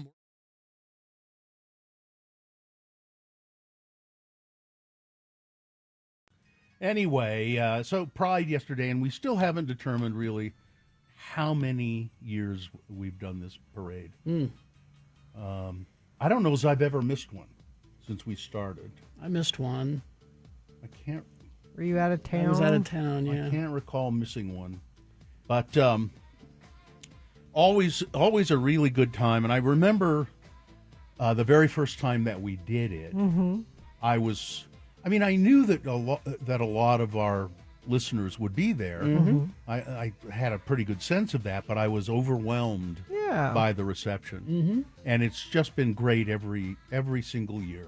The people, yelling out and calling out to us, and I can't remember anything negative ever happening. It's always just been great. No, it's always been a good time. Yeah, and always beautiful people. Our friend Stuart Graves. Hi, Stuart. He's probably listening. He's usually up running this time of morning. Finding money He's on the he ground. finds money all the time. He found apparently. $100 bill the other day. That's what he said. Yeah. But he a few days ago posted, this was very nice. He said, do you know who I look forward to most during Pride weekend? Seeing longtime allies and parade participants, Carrie Jackson, Bill Allred, Gina Barberi, Katie. Here's a whole bunch of photos from Pride's past, and he posts. He's taken our picture at Pride for years. Too bad these aren't dated. Yeah. But if you Did you give one to Katie to put up there? I did. They're getting it on. But there we go. If you this is that's from this year. This is from this year. This is from Sunday. It's kind of fun to go through Stuart's Facebook camera roll and see us for several. I mean, now he obviously didn't get our picture every year, but there's lots of pictures of us at Pride there. If you go to x96.com/live, you can see a picture from us yesterday and me wearing way too many clothes. Yeah. Who's that guy with the gray beard? That's you. Ooh, man. Are you going to get that trimmed and cleaned up? I don't know. I thought you were saying you needed some beard grooming. I need some grooming in general. Head to toe grooming. I've got crevices that need to be cleaned out. You should have went over to the Utah Bears float and asked for some advice. Oh, did you get a look at those guys? I'm not going to ask them for grooming advice. No. But Carrie, you have your lightsaber umbrella, which you have had at, I don't know if it's been at every Pride, but a long time. Lots a long of time. them. Yeah. It was either that or my Matrix one. And I just grabbed that one. I like the lightsaber one. Yeah. But terrific, and it's always fun to just be, you end up waiting a long time before you start out, and so people come up and chat, and and we see people that we haven't seen for a long time. And it's really Did you great. really go over to the hotel? Yeah. Yeah.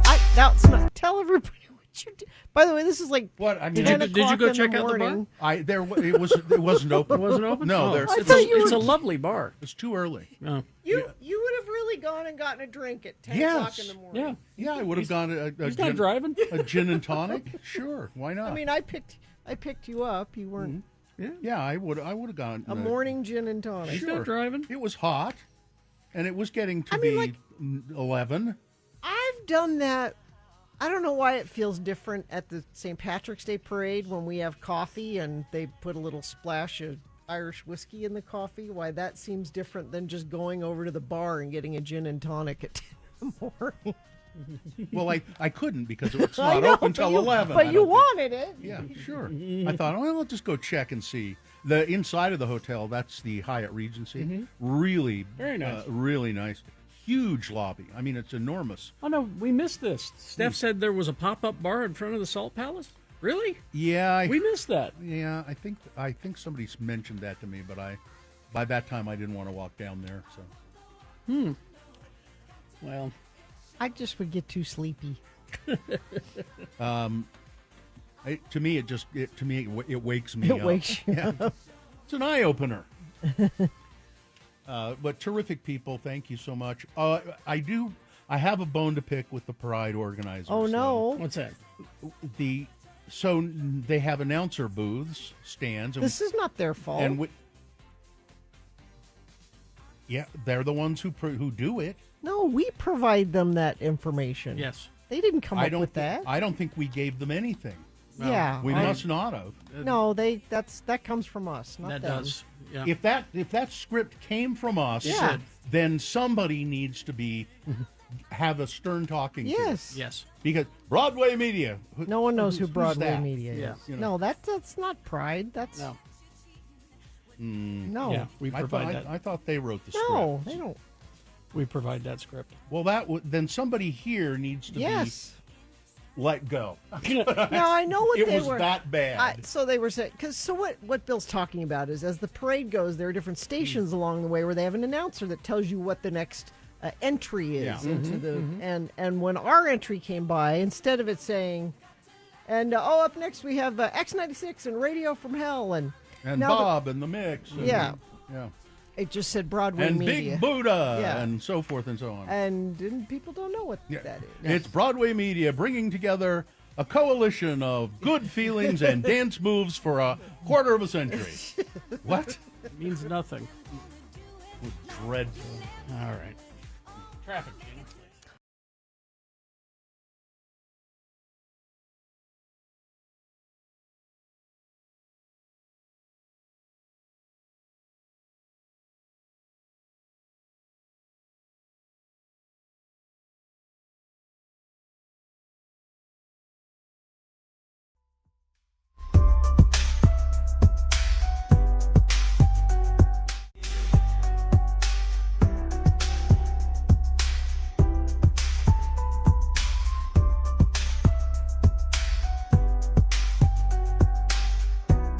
Orsino and is that how you say it? Orsino. Yes. Orsino and Bountiful texted in. The Count Orsino. Yes.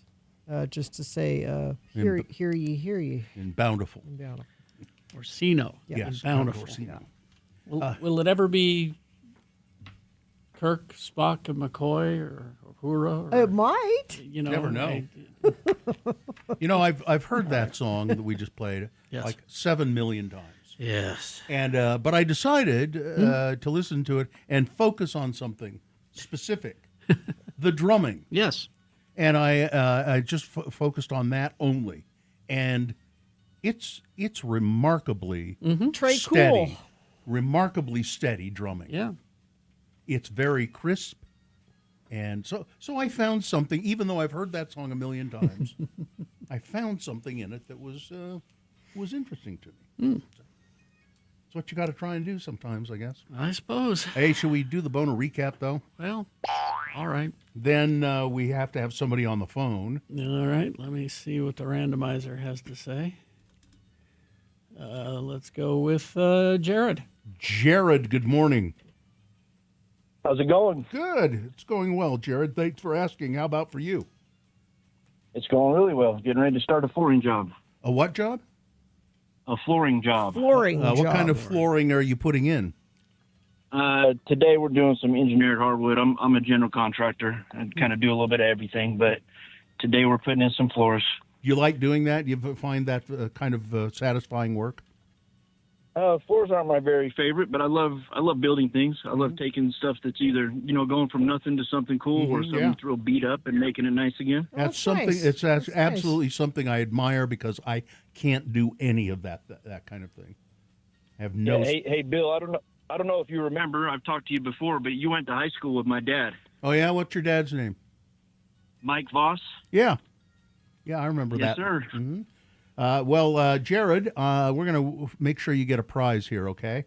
All right. What is the prize involved here? It's tickets to explore the Loveland Living Planet Aquarium in Draper, journey through a 40-foot shark tunnel, learn about Utah's treasured wildlife, and discover Utah, meet the penguins and more at Living Planet Aquarium. Get more information at x96.com. All right, Jared, what we're going to do here, I'll read the three candidates. You tell me which one was the winner. Did you hear them earlier?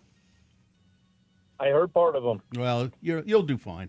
Boner candidate number one, his lack of hair is grounds for divorce. This is a woman in India. She married this man, and boy, false pretenses. Now he said he had less education than he claimed. He was making less money per year than he claimed he was making. But the thing that was really broke the marriage for her, he said, "I have plenty of hair. I'm a very hairy man." Well, no. It turns out he had a big bald spot that he was covering up with a wig, and they got married. And then she found out, and I could have overlooked these other things, but the lack of hair is grounds for divorce. Boner candidate number two, Dawn, you can't get the Peace Prize by continuing to declare war. This is the White House specifically.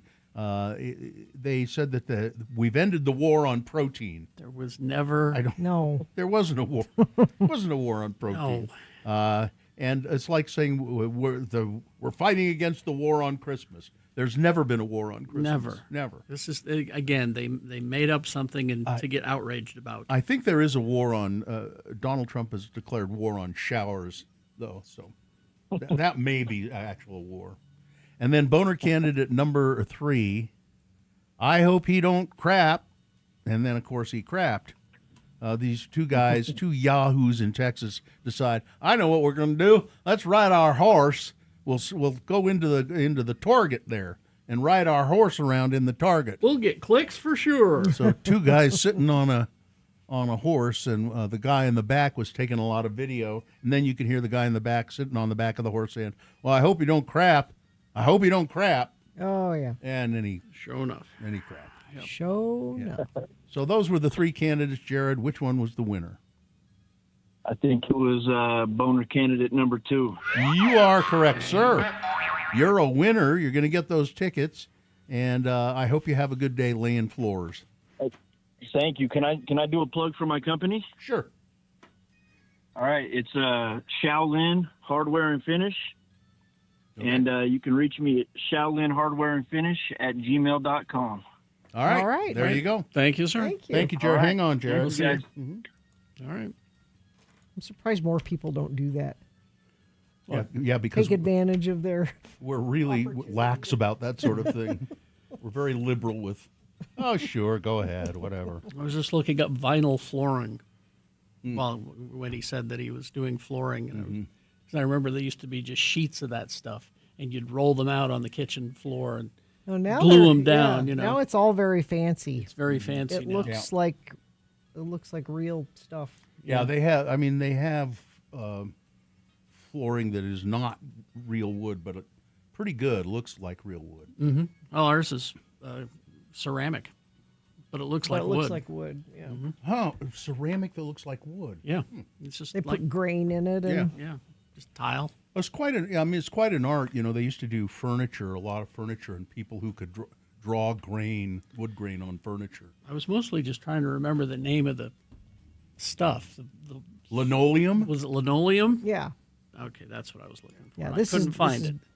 I don't think anybody's doing linoleum. Well, we have a linoleum floor in a bathroom. All right, we'll take a short break. We'll be back with some big boy news and a Pinuendo. Stand by for that.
Katie saved the day. How did she do that? I mean, she often saves it. Well, yes. So I went home on Tuesday. We had that horrible snowstorm, and my power was out. And the power was out for quite a while. We were getting kind of hungry, and fortunately we have a gas stove, but you can't, usually there's electronic. But if that doesn't work, you have to light it. And we were looking around for matches, and we found a little book of matches from Katie's wedding. A little box of matches. From a couple of years ago. Oh, there they are. What do they say on them? Give love a chance. Love finds a way. Oh, love finds a way. It's like life finds a way. Love. There's a dinosaur. Yeah. So we found that we were able to light the stove, and my wife was able to make popcorn strong. You don't have like a lighter, Probably somewhere, but isn't there a much nicer story that we use Katie's matches? Yes, Gina, we could. Could you describe that lighter again? I have the chicken. Yeah. Yes, I do. And I have a big box of diamonds. But Katie's matches saved the day. Is the queen. Of course they do. It is satisfying to light a match. Sure. It's a different kind of satisfying than chicken. I always like to have a match instead of a cigarette lighter when I was a cigarette smoker, because I could light a cigarette in a windstorm with a match, which you can't do with a lighter a lot of times. Yeah, there's a technique where you strike the match and then you cup it in your hands to hide it from the wind. Can't do that with a lighter; you'd burn your hand. Yeah. One of those. Chicken. Yeah. Yes, I have one of those. For some people, matches are a little too satisfying, though. Yeah. Oh. That could be a problem. Yeah. And we kept that little box of matches from Katie's wedding for just such an occasion. In the drawer next to the stove. Yeah, like you do. Yeah, because it's small, compact. Can't put a big old lighter in there. Just had them there, and we had delicious sandwiches. Nice. And Katie saved the day.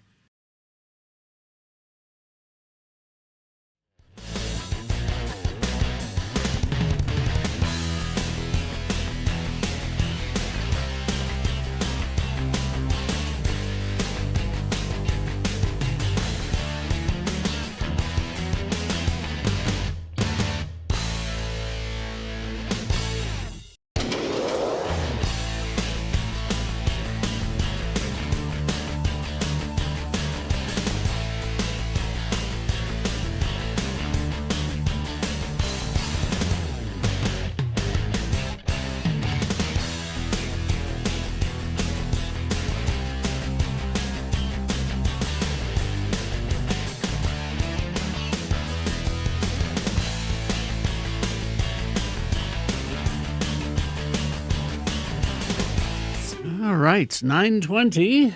Big boy news and a Pinuendo brought to you by Clark Planetarium.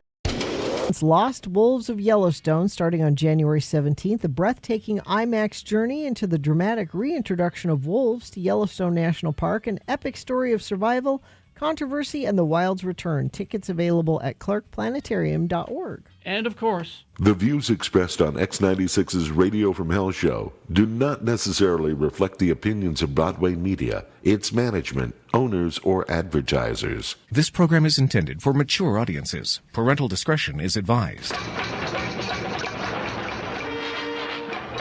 Well, this was just in. Federal prosecutors have announced charges for 20 men for what they said were their roles in the alleged conspiracy to bribe and manipulate college basketball games involving then active college athletes.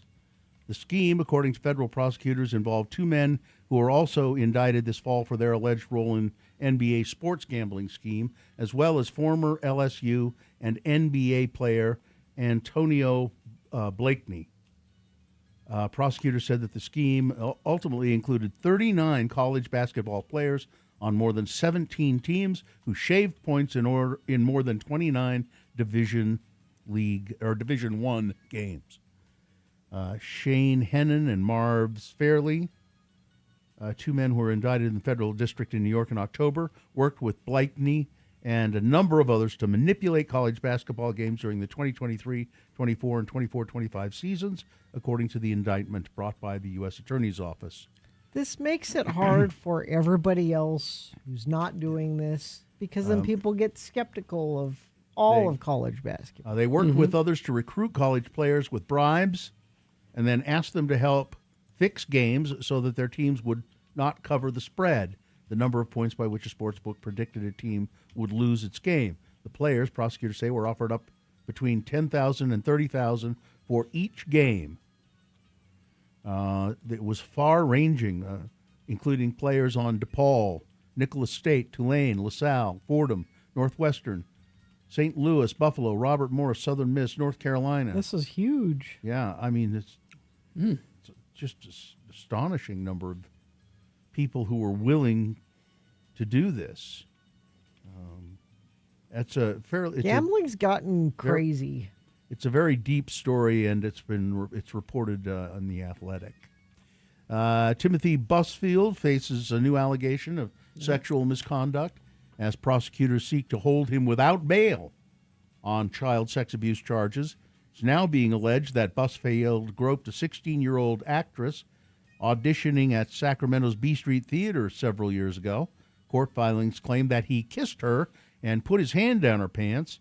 The defendant begged the family not to report to law enforcement if he received therapy. He said, don't report it and I'll get therapy. And they agreed to that. And I think they got some money, too. Busfield is currently jailed in Albuquerque on charges of groping a 7-year-old boy on the cleaning lady set. His civil attorney, Larry Stein, said Busfield denies the allegations and passed a polygraph test. Prosecutors argue that he shows a sustained pattern of predatory conduct, and they cite previous 1994 and 2012 misconduct accusations. Timothy Busfield, married to Shortstack from the little shack on the prairie. So Kiefer Sutherland, remember he got in a fight with an Uber driver? Mm-hmm. Well, it's more than that. Yeah. More than that. He threatened to kill the Uber driver. Yep. Police responded to this disturbance on Sunset Boulevard and Fairfax Avenue. According to TMZ, Sutherland claimed that he asked the driver 3 times to pull over and let him out during a ride home from dinner, but the driver refused. Which is weird. Why would that be? The driver maybe claimed, it was not a safe area. Maybe they were on a freeway or something. The driver claimed that no, they were on Sunset Boulevard. Yeah. The driver claimed Sutherland threatened to kill him and assaulted him with his hands, though no medical treatment was needed. Like you said, let me out or I'm going to kill you? TMZ said that there may have been a language barrier between the two. Sutherland was ultimately charged with making criminal threats. He posted $50,000 bond and is scheduled to appear in court in February. Sutherland, this is another legal issue for him. He has had multiple previous arrests including DUI charges in 89, 93, 2004, and 2007. He has sort of an anger problem. Volunteers in Wales discovered approximately 200 Victorian-style shoes and soles of shoes at Ogmore Beach in South Wales during a December rock pool restoration project. Were there feet in them? No. Oh. We could tell straight away they were very old shoes. The shapes of them were clearly old-fashioned, with hobnails in the soles. Yeah, I was going to say those are hobnail. Founder Emma Lamport told The Telegraph. Local residents reported finding similar footwear along the coast for years. Officials have two theories about the shoe origins. The first suggests that they came from the cargo ship Frolic, which wrecked on Tusker Rock in the 19th century while carrying Italian cargo. They were washed up the Ogmore River estuary, and every now and then they appear, especially when there's been erosion of the river bank. The second theory proposes that 1960s cobblers dumped unmendable shoes into the Ogmore River. I think that's probably more likely. Yeah, unless there's feet in them, Gina's not interested in this. When I hear shoes washing up on shore, I expect there to be a foot in there. There better be feet in them. During an appearance on the Joe Rogan podcast, John Mellencamp explained why he recoiled from playing arena and amphitheater-sized shows in recent years. I got tired of going on tour and being a cheerleader, which is what I was. Let's do a rounding hit a small town. I was born, and He's tired? Is that everybody what would stand up and sing. I was playing to 20,000 people, and everybody was drunk, and I was just a cheerleader. So you were making people happy. I thought I'm here to be a musician. This is not being a musician. This is being an effing clown. So what do you? I don't want to be a What do clown. you want to do? As a John result, Cougar? he decided to change his venue types, hoping for more intimate experiences. I started playing in theaters. That pissed everybody off. Peter Criss says Gene Simmons is a turd. Yeah. Well, it doesn't say that here, but he's a well documented turd. he's fired back at Gene Simmons for making the what Criss calls ridiculous accusation that Peter Criss had nothing to do with writing the band's hit song Beth. Earlier this month, Simmons declared that his fellow founding Kiss bandmate did not deserve a writing credit on the Criss-sung Destroyer ballad, instead insisting that Criss's pre-Kiss bandmate Stan Pendridge wrote the song. Through politics and hint, hint, hint, nudge, nudge, nudge, and I wasn't there when the conversation went down, Stan Pendridge apparently agreed that Peter's name would go on the songwriting credit, Simmons alleged. It appears first Peter Criss, or something, and then... Do you have the Sting police story, which is similar? Oh, you sent that to me, and I don't have it for some reason. Sting has paid his former bandmates, the Police, more than £500,000 after acknowledging underpaying royalties, court documents show. In a filing in London's High Court, the musicians' lawyers say Andy Summers and Stuart Copeland received a payment of over $800,000 after launching legal proceedings. The three musicians are arguing over royalties to songs such as Roxanne and Every Breath You Take. Same thing. Sting is the writer of those, but they said they had a verbal agreement that said we split everything. Always get it in writing, folks. And go ahead. Lawyers for the guitarists are asking the court for permission to bring new and additional arguments for more money owed on downloads and streaming income. Do it. And I would say, you know what? Just give it to Sting is fine. Yeah. Sting is multiples of times wealthier. Those guys are fine too. Wealthier than they are, though. He sold the songwriting rights to Universal Music Group for $200 million. Sting sold it. Yeah. Red Hot Chili Peppers bassist Flea has announced his debut solo album called Honora, and as well as some live tour dates in North America, the UK, and Europe. And he's going to have guests with him. Guest contributors include Tom York from Radiohead and Nick Cave from the Nick Cave and the Bad Seeds. And they're going to go on tour The first leg of the tour is in May, and it's mostly in Europe. It looks like. You like Nick Cave? I do indeed. He's written a new song for that movie Train Dreams. Mm-hmm. Yeah. Oh, is it nominated for? I think so. Yeah. I saw the movie, but I don't recall. It was at the end of the movie. Oh yes, I did hear it. I did hear it. My wife said, I believe that's Nick Cave, isn't it? Mm-hmm. Yeah, it's very good. And cup noodles are in time for football's biggest weekend. Cup Noodles is leaning into the nation's love of chicken wings, offering a cleaner way to enjoy the flavors. They have 3 ramen noodle flavors, but they're all based on chicken wings flavors. I know. When did they drop the O from Cup of Noodles? I don't know. That's weird, isn't it? I don't know. Maybe there still is a Cup of Noodles, and this is a different thing. It's the same logo and everything. Yeah. Anyway, all right. Weather? Oh, the weather, more importantly, the air quality, which is bad today and tomorrow expected. Go to that website, purpleair.com. You can put in your zip code. It'll tell you what the air quality is, like a real-time number.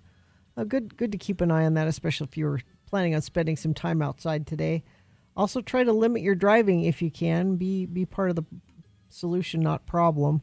Hopefully, this is supposed to burn off a little bit Saturday and Sunday. Some sort of little storm system coming through. Not going to give us any snow or anything, but could mix the air up enough to make it a little better. 44 for a high today, 27 for the overnight low. Thank you.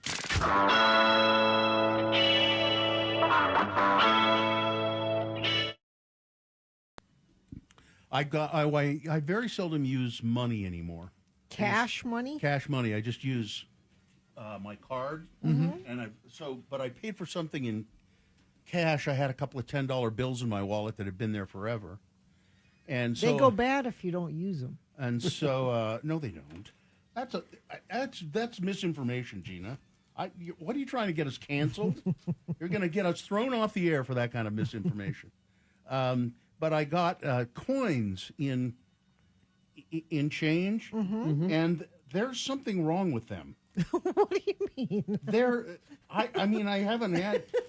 Maybe you're just not used to them. No, well, maybe that's it. But you know how I used to love dimes. Yeah. I think these dimes are too small. I don't think they've changed the size of dimes. I think they have. Dimes have always been small. I know. These are dimes. And now, tell me there isn't something weird about that penny. All right.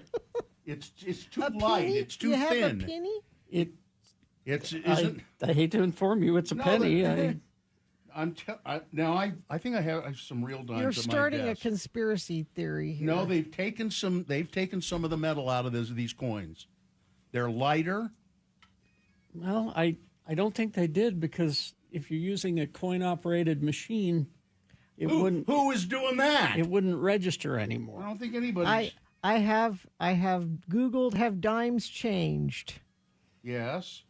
Dimes have changed most significantly by transitioning from silver to copper nickel. That happened in 1965. 65. They haven't done anything to them I swear to God, since these are 1965. I'm telling you. What? Dimes minted since 1965 weigh approximately 2.27 grams. What have they done? Tell me, what have they done? This penny is something wrong with it. I'm telling you. Sorry. I guess I'm just not used to getting them. Or you've got a bunch of old dimes. No, this is a newish penny. Isn't there something just off on this penny? It's a penny. No. There's something that hasn't changed, Bill. What? Is that if you find a penny, pick it up, and you pick it up all the day, you'll have good luck. You know, there's a caveat to that. What? If you look at the penny and it's heads up on the ground, you can pick it up. If it's heads down, don't pick it up. You'll have bad luck. Really? Yeah. Maybe that's I've not the heard problem. that one. Okay, Bill. There you go. Now pick it up. I'm not going to go. And then you won't have your foot cut off. Listen, he throws the penny over there on the floor and expects me to be his dog and go pick it up. Where is it? You pick it up for good luck. Oh, it's tails. Oh. Don't pick it Well, up. then turn it over. All the day you'll have bad luck. I'm not touching it. See, if I went to pick that up, my foot would have been gone in a second. Oh, I don't know the science of these I'm things. not touching it. Telling you that dime, there's something wrong with it. All right.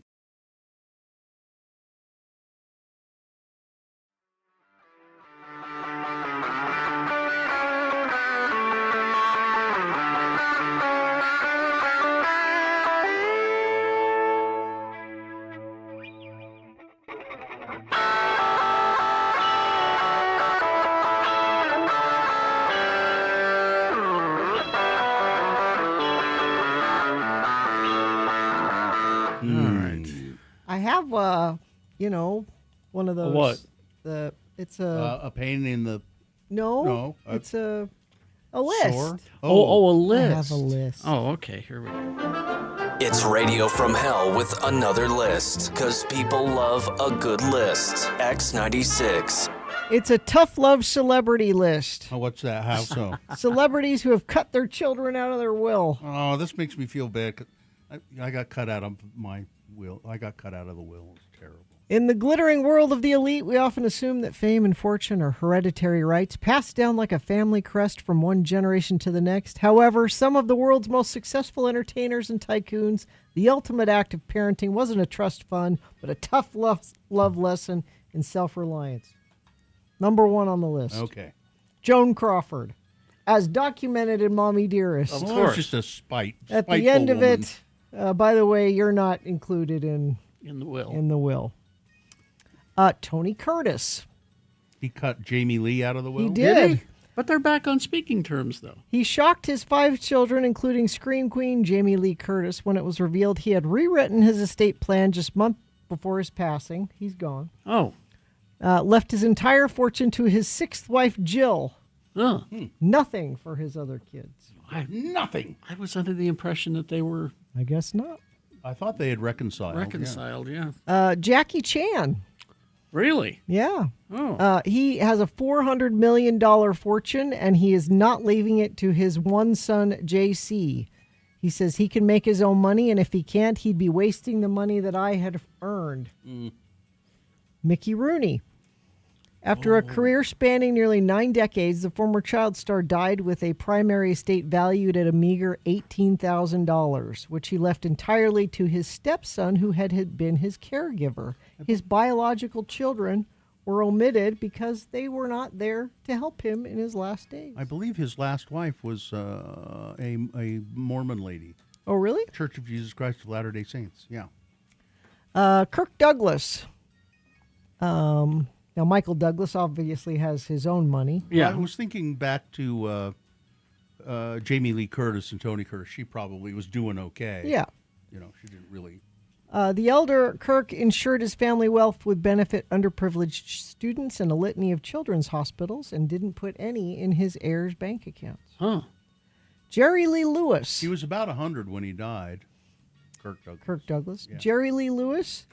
He disinherited all 6 children from his first marriage and left his multi-million-dollar estate to his second wife and their daughter. Now, which one did he kill? Did he kill a kid? A wife. A wife? Jerry Lewis? I thought you said Jerry Lee Lewis. No, Jerry. Oh. Philip Seymour Hoffman. Late Oscar winner took a principled stand against trust fund kids, refusing to set up a financial cushion for his 3 young children before his untimely death.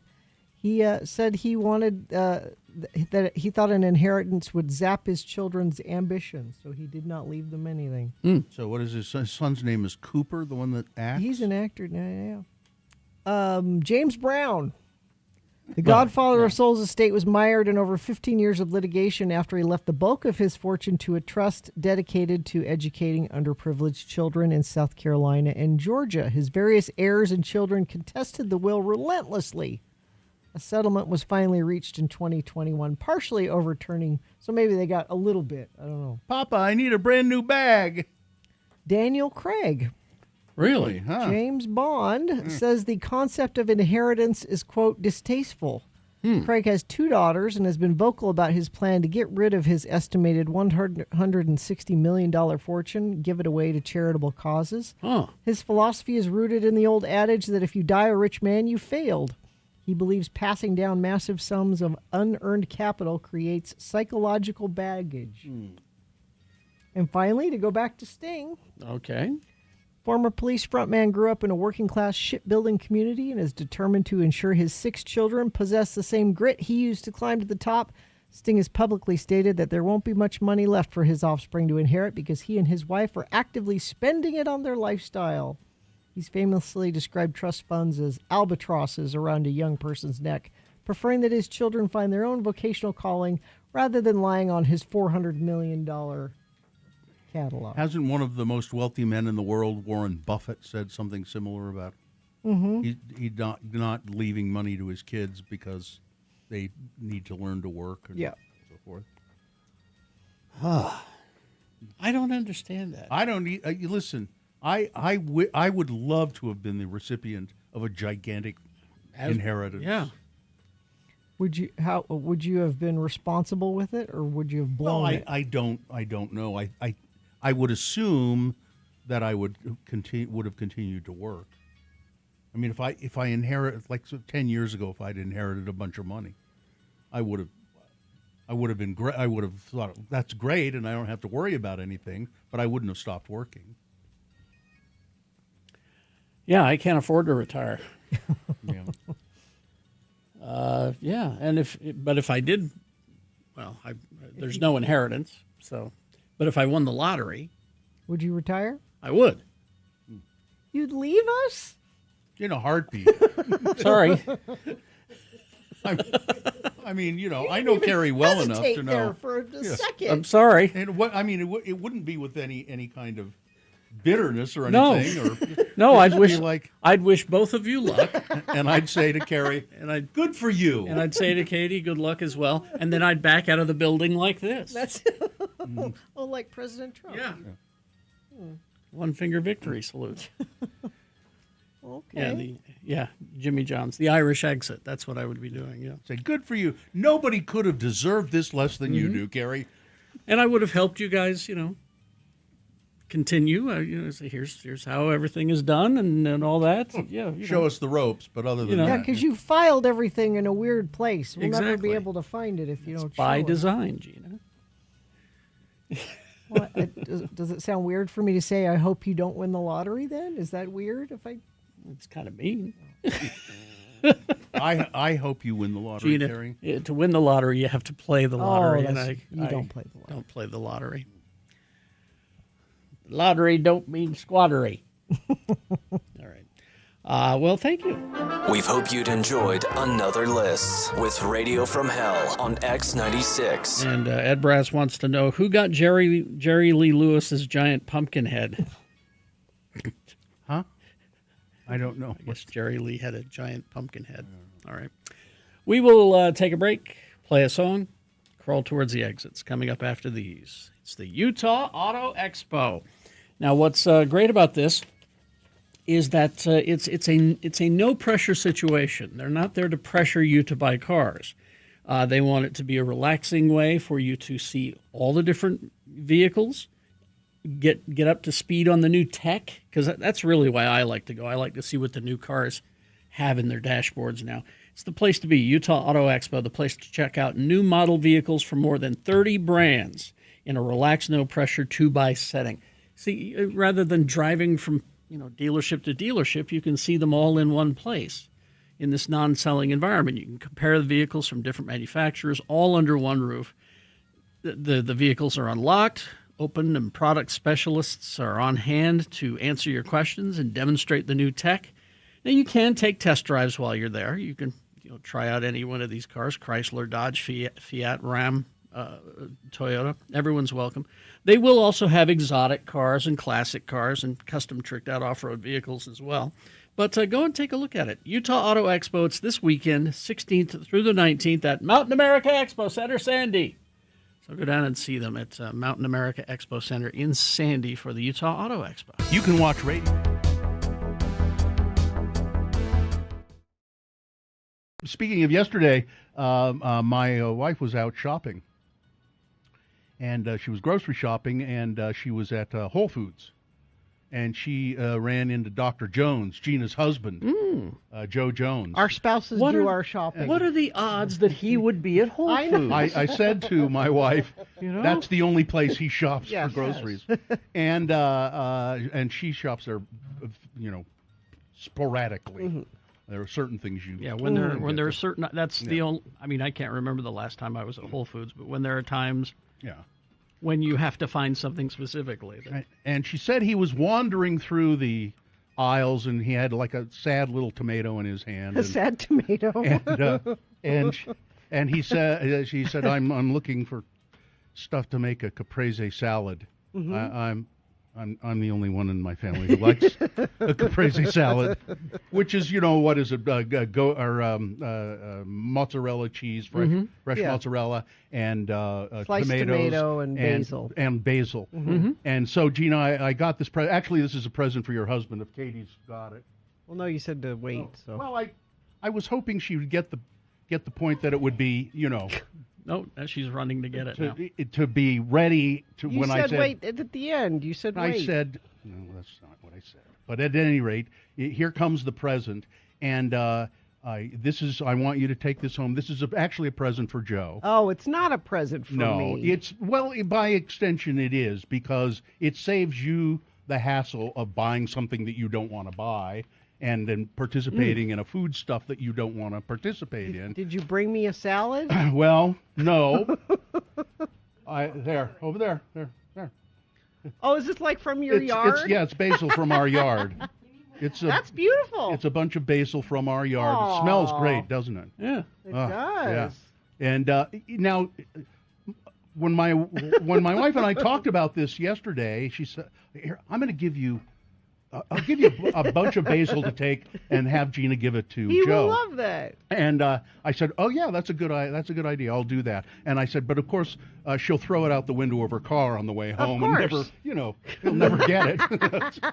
But so when I went downstairs this morning, that was sitting on the counter. That's lovely. Thanks, Mrs. Bill. And there was also a little silver bowl with some tomatoes from our yard in it, and we did not discuss giving tomatoes, so I wasn't quite sure. I think she probably meant for me to bring those tomatoes as well, but I didn't have the hands to do it. That's okay. You know what I mean? Yeah. I couldn't. It was too much for me. But if in fact you're to have the tomatoes, I will bring them tomorrow. I will Okay. ask Dr. Jones if. Now, did he already make the caprese salad? Yeah, it was for last night. Okay. It was for, but he has them several times a week. So Really? oh yeah, that's.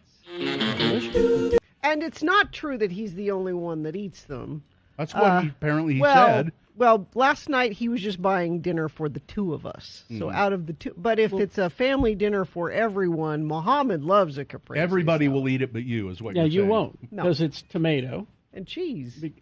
I like basil. because she will only have Well, ketchup. Just graze on the basil. Yeah, Doesn't it smell great? It really does. I can smell it. And yeah. it just I walked into the kitchen and just the whole It's kitchen fragrant. is just full of that smell. And so I'll bring you the. I think I was supposed to bring the tomatoes probably, but I didn't Well, have. that's very nice. so. Thank you. And but I want that jar. So Oh yeah, sure. No, it was just a mom and dad dinner date at home last night. so he ate caprese salad, and what did you eat? Well, we had kofta, and we had a bunch of, that was just his little side salad. His little side salad. Yeah. But Mohammed's been playing golf. He's on the golf team. And Katie, he's you. He's soccer, he's golf, but he's been playing out at Glendale, which is on 21st South. Mm-hmm. And every day this week, he has had me drive through Raising Cane's to get him dinner after golf. Well, that's healthy. Way home. And Your little athlete is building his body. Yeah. Mm-hmm. And he gets the chicken and extra, like 3 pieces of extra Texas toast with the.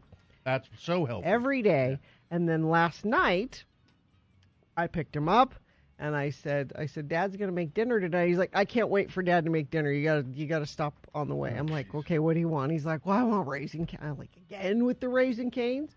So we're coming up 21st South. There was a power outage Several blocks around like State Street and 21st South. We pull up to Raising Cane's. There's a sign out No that chicken. said the power's out.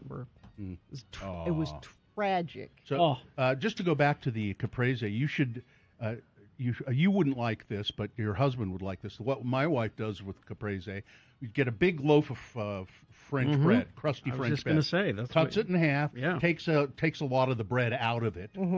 Then you put a layer of this basil. I think it's basil mayo kind of on it. And then you put the fresh mozzarella, big slabs of fresh mozzarella, then a big layer of tomatoes, and then bacon. Exactly. Like a whole pound of bacon. And then we cut that It's a sandwich fancy up. BLT. No, you put it in a chunks. panini. You make it a panini. No, we just Heat cut it up into melt that mozzarella. No. This is the fresh mozzarella, so it doesn't really. It melts. Well, I don't care. Wouldn't care for that. It's supposed to be cold, sort of chilled, and what's a great sandwich anyway. Love it. It's called, we call it the messy sandwich because you There's really no can't way eat to- it with stuff leaks out of it and drips and gets all over it. Well, thank you for the basil. Sure. Well, It smells good in here now. and you'll throw it out the window. No, I'm I sure. won't.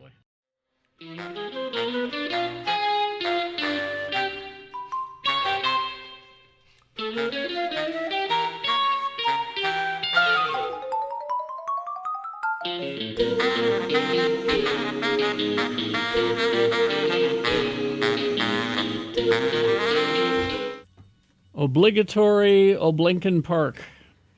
There it is. Third time this week we've ended the show with Lincoln Park. But that's normal. That's fine. Nothing to see here. Have you been watching Fallout? Yes. The latest episode? The one that just dropped, yesterday? Yeah. I have not watched that one yet, no. It's. Don't give it away. I won't say any, but it is a spectacular show. And the performances are great. And the music is very interesting. It's almost all old music. Like there was Old like what? Like classic rock? I left my heart in old, San old. Francisco. Tony Yeah. Bennett. There was a Tony Bennett song featured quite a bit through it last night, in the latest episode. But the performances are terrific. The special effects Tin are Pan great. Alley is what Lang is describing. Is it that as. what Tin you would Pan call that Alley. sort of? Yeah. There is I guess when you play the games, there is a radio station that you can listen to that plays. I've heard that. Yeah. All of that old stuff. I'm not a gamer, so I haven't really. But people who play the game, Is it a good companion they've said to it looks like the game. Mm-hmm. It looks quite a bit like the game. Yeah. There. I mean, they've strayed from Storyline. it's the storyline, but you need to do that sometimes. Yeah, but just the settings, whoever does the art direction of it is just incredible. Oh, it's Walton Goggins. I didn't know that. Oh yeah. Yeah, he's the ghoul. ghoul, and he's so sometimes he's the ghoul, but then you see him before he was the ghoul, when he was just a normal guy. He was an actor in Hollywood, and he doesn't look that much different. Macaulay Culkin's in it? He was in it briefly. Huh. Yeah, he's he frightened me. Was he supposed to which frighten one? you? Which one was he? Well, he was in that Roman faction. He was. Oh yeah, Caesar's right hand. Yeah. And then Jennifer Aniston's husband is in it. What's his Jennifer Aniston isn't married. Her ex-boyfriend. Her ex-boyfriend? Forgot his name. Justin Theroux? Justin Theroux, yeah. He's really good in it. He's like the mastermind of everything that happened, apparently. He's a slick guy with a mustache. Yeah. Eric Estrada's in it?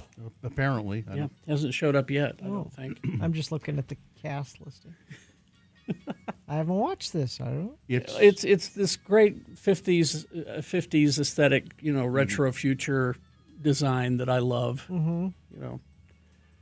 That's my favorite part about the show is seeing all of that stuff. Fred Armisen? Yeah, he was in the first. He was the first season. He was the DJ from the At radio the radio station. station. Yeah. Okay. Mhm. Oh, Eric Estrada was in the first season. And he might be, who knows, he might be back. There are lots of characters. Yeah. And they're kind of like lots of side plots going on all the time. Oh, what's her name? Cicely Tyson is in. Oh, yeah. Really? Yeah. Yeah, Blind Al. She's one of the Wow. people in charge of one of the vaults. All right, I'll add it to the list. There's too many shows. There's too many shows. I think mostly, though, it looks great. That's what I like about it. It just looks great. And Walton Goggins is great as the ghoul. Yep. And he's great and different as the Hollywood actor. Mm-hmm. And then every once in a while, there's a giant scorpion that comes and kills people. Yeah. Oh. You know, things like that happen. And there was some it's a kind video of game. There's some kind of monster in this last one. Bunch of monsters roaming around. Yep. So. Yeah, it's a lot of fun. It's Fallout, and what's it on? Apple? Amazon. Amazon, yeah. Yeah, we don't subscribe to Prime any longer, and so we have to put up with some commercials. I don't find them too horrible, but they're because they're What's not horrible is when they have one commercial and they just run it over and over. No, they don't do that, but they do run. They do. You know, there are like maybe 3 or 4 commercials in the whole thing. All right, let's do the promo and crawl towards the exits. Okay.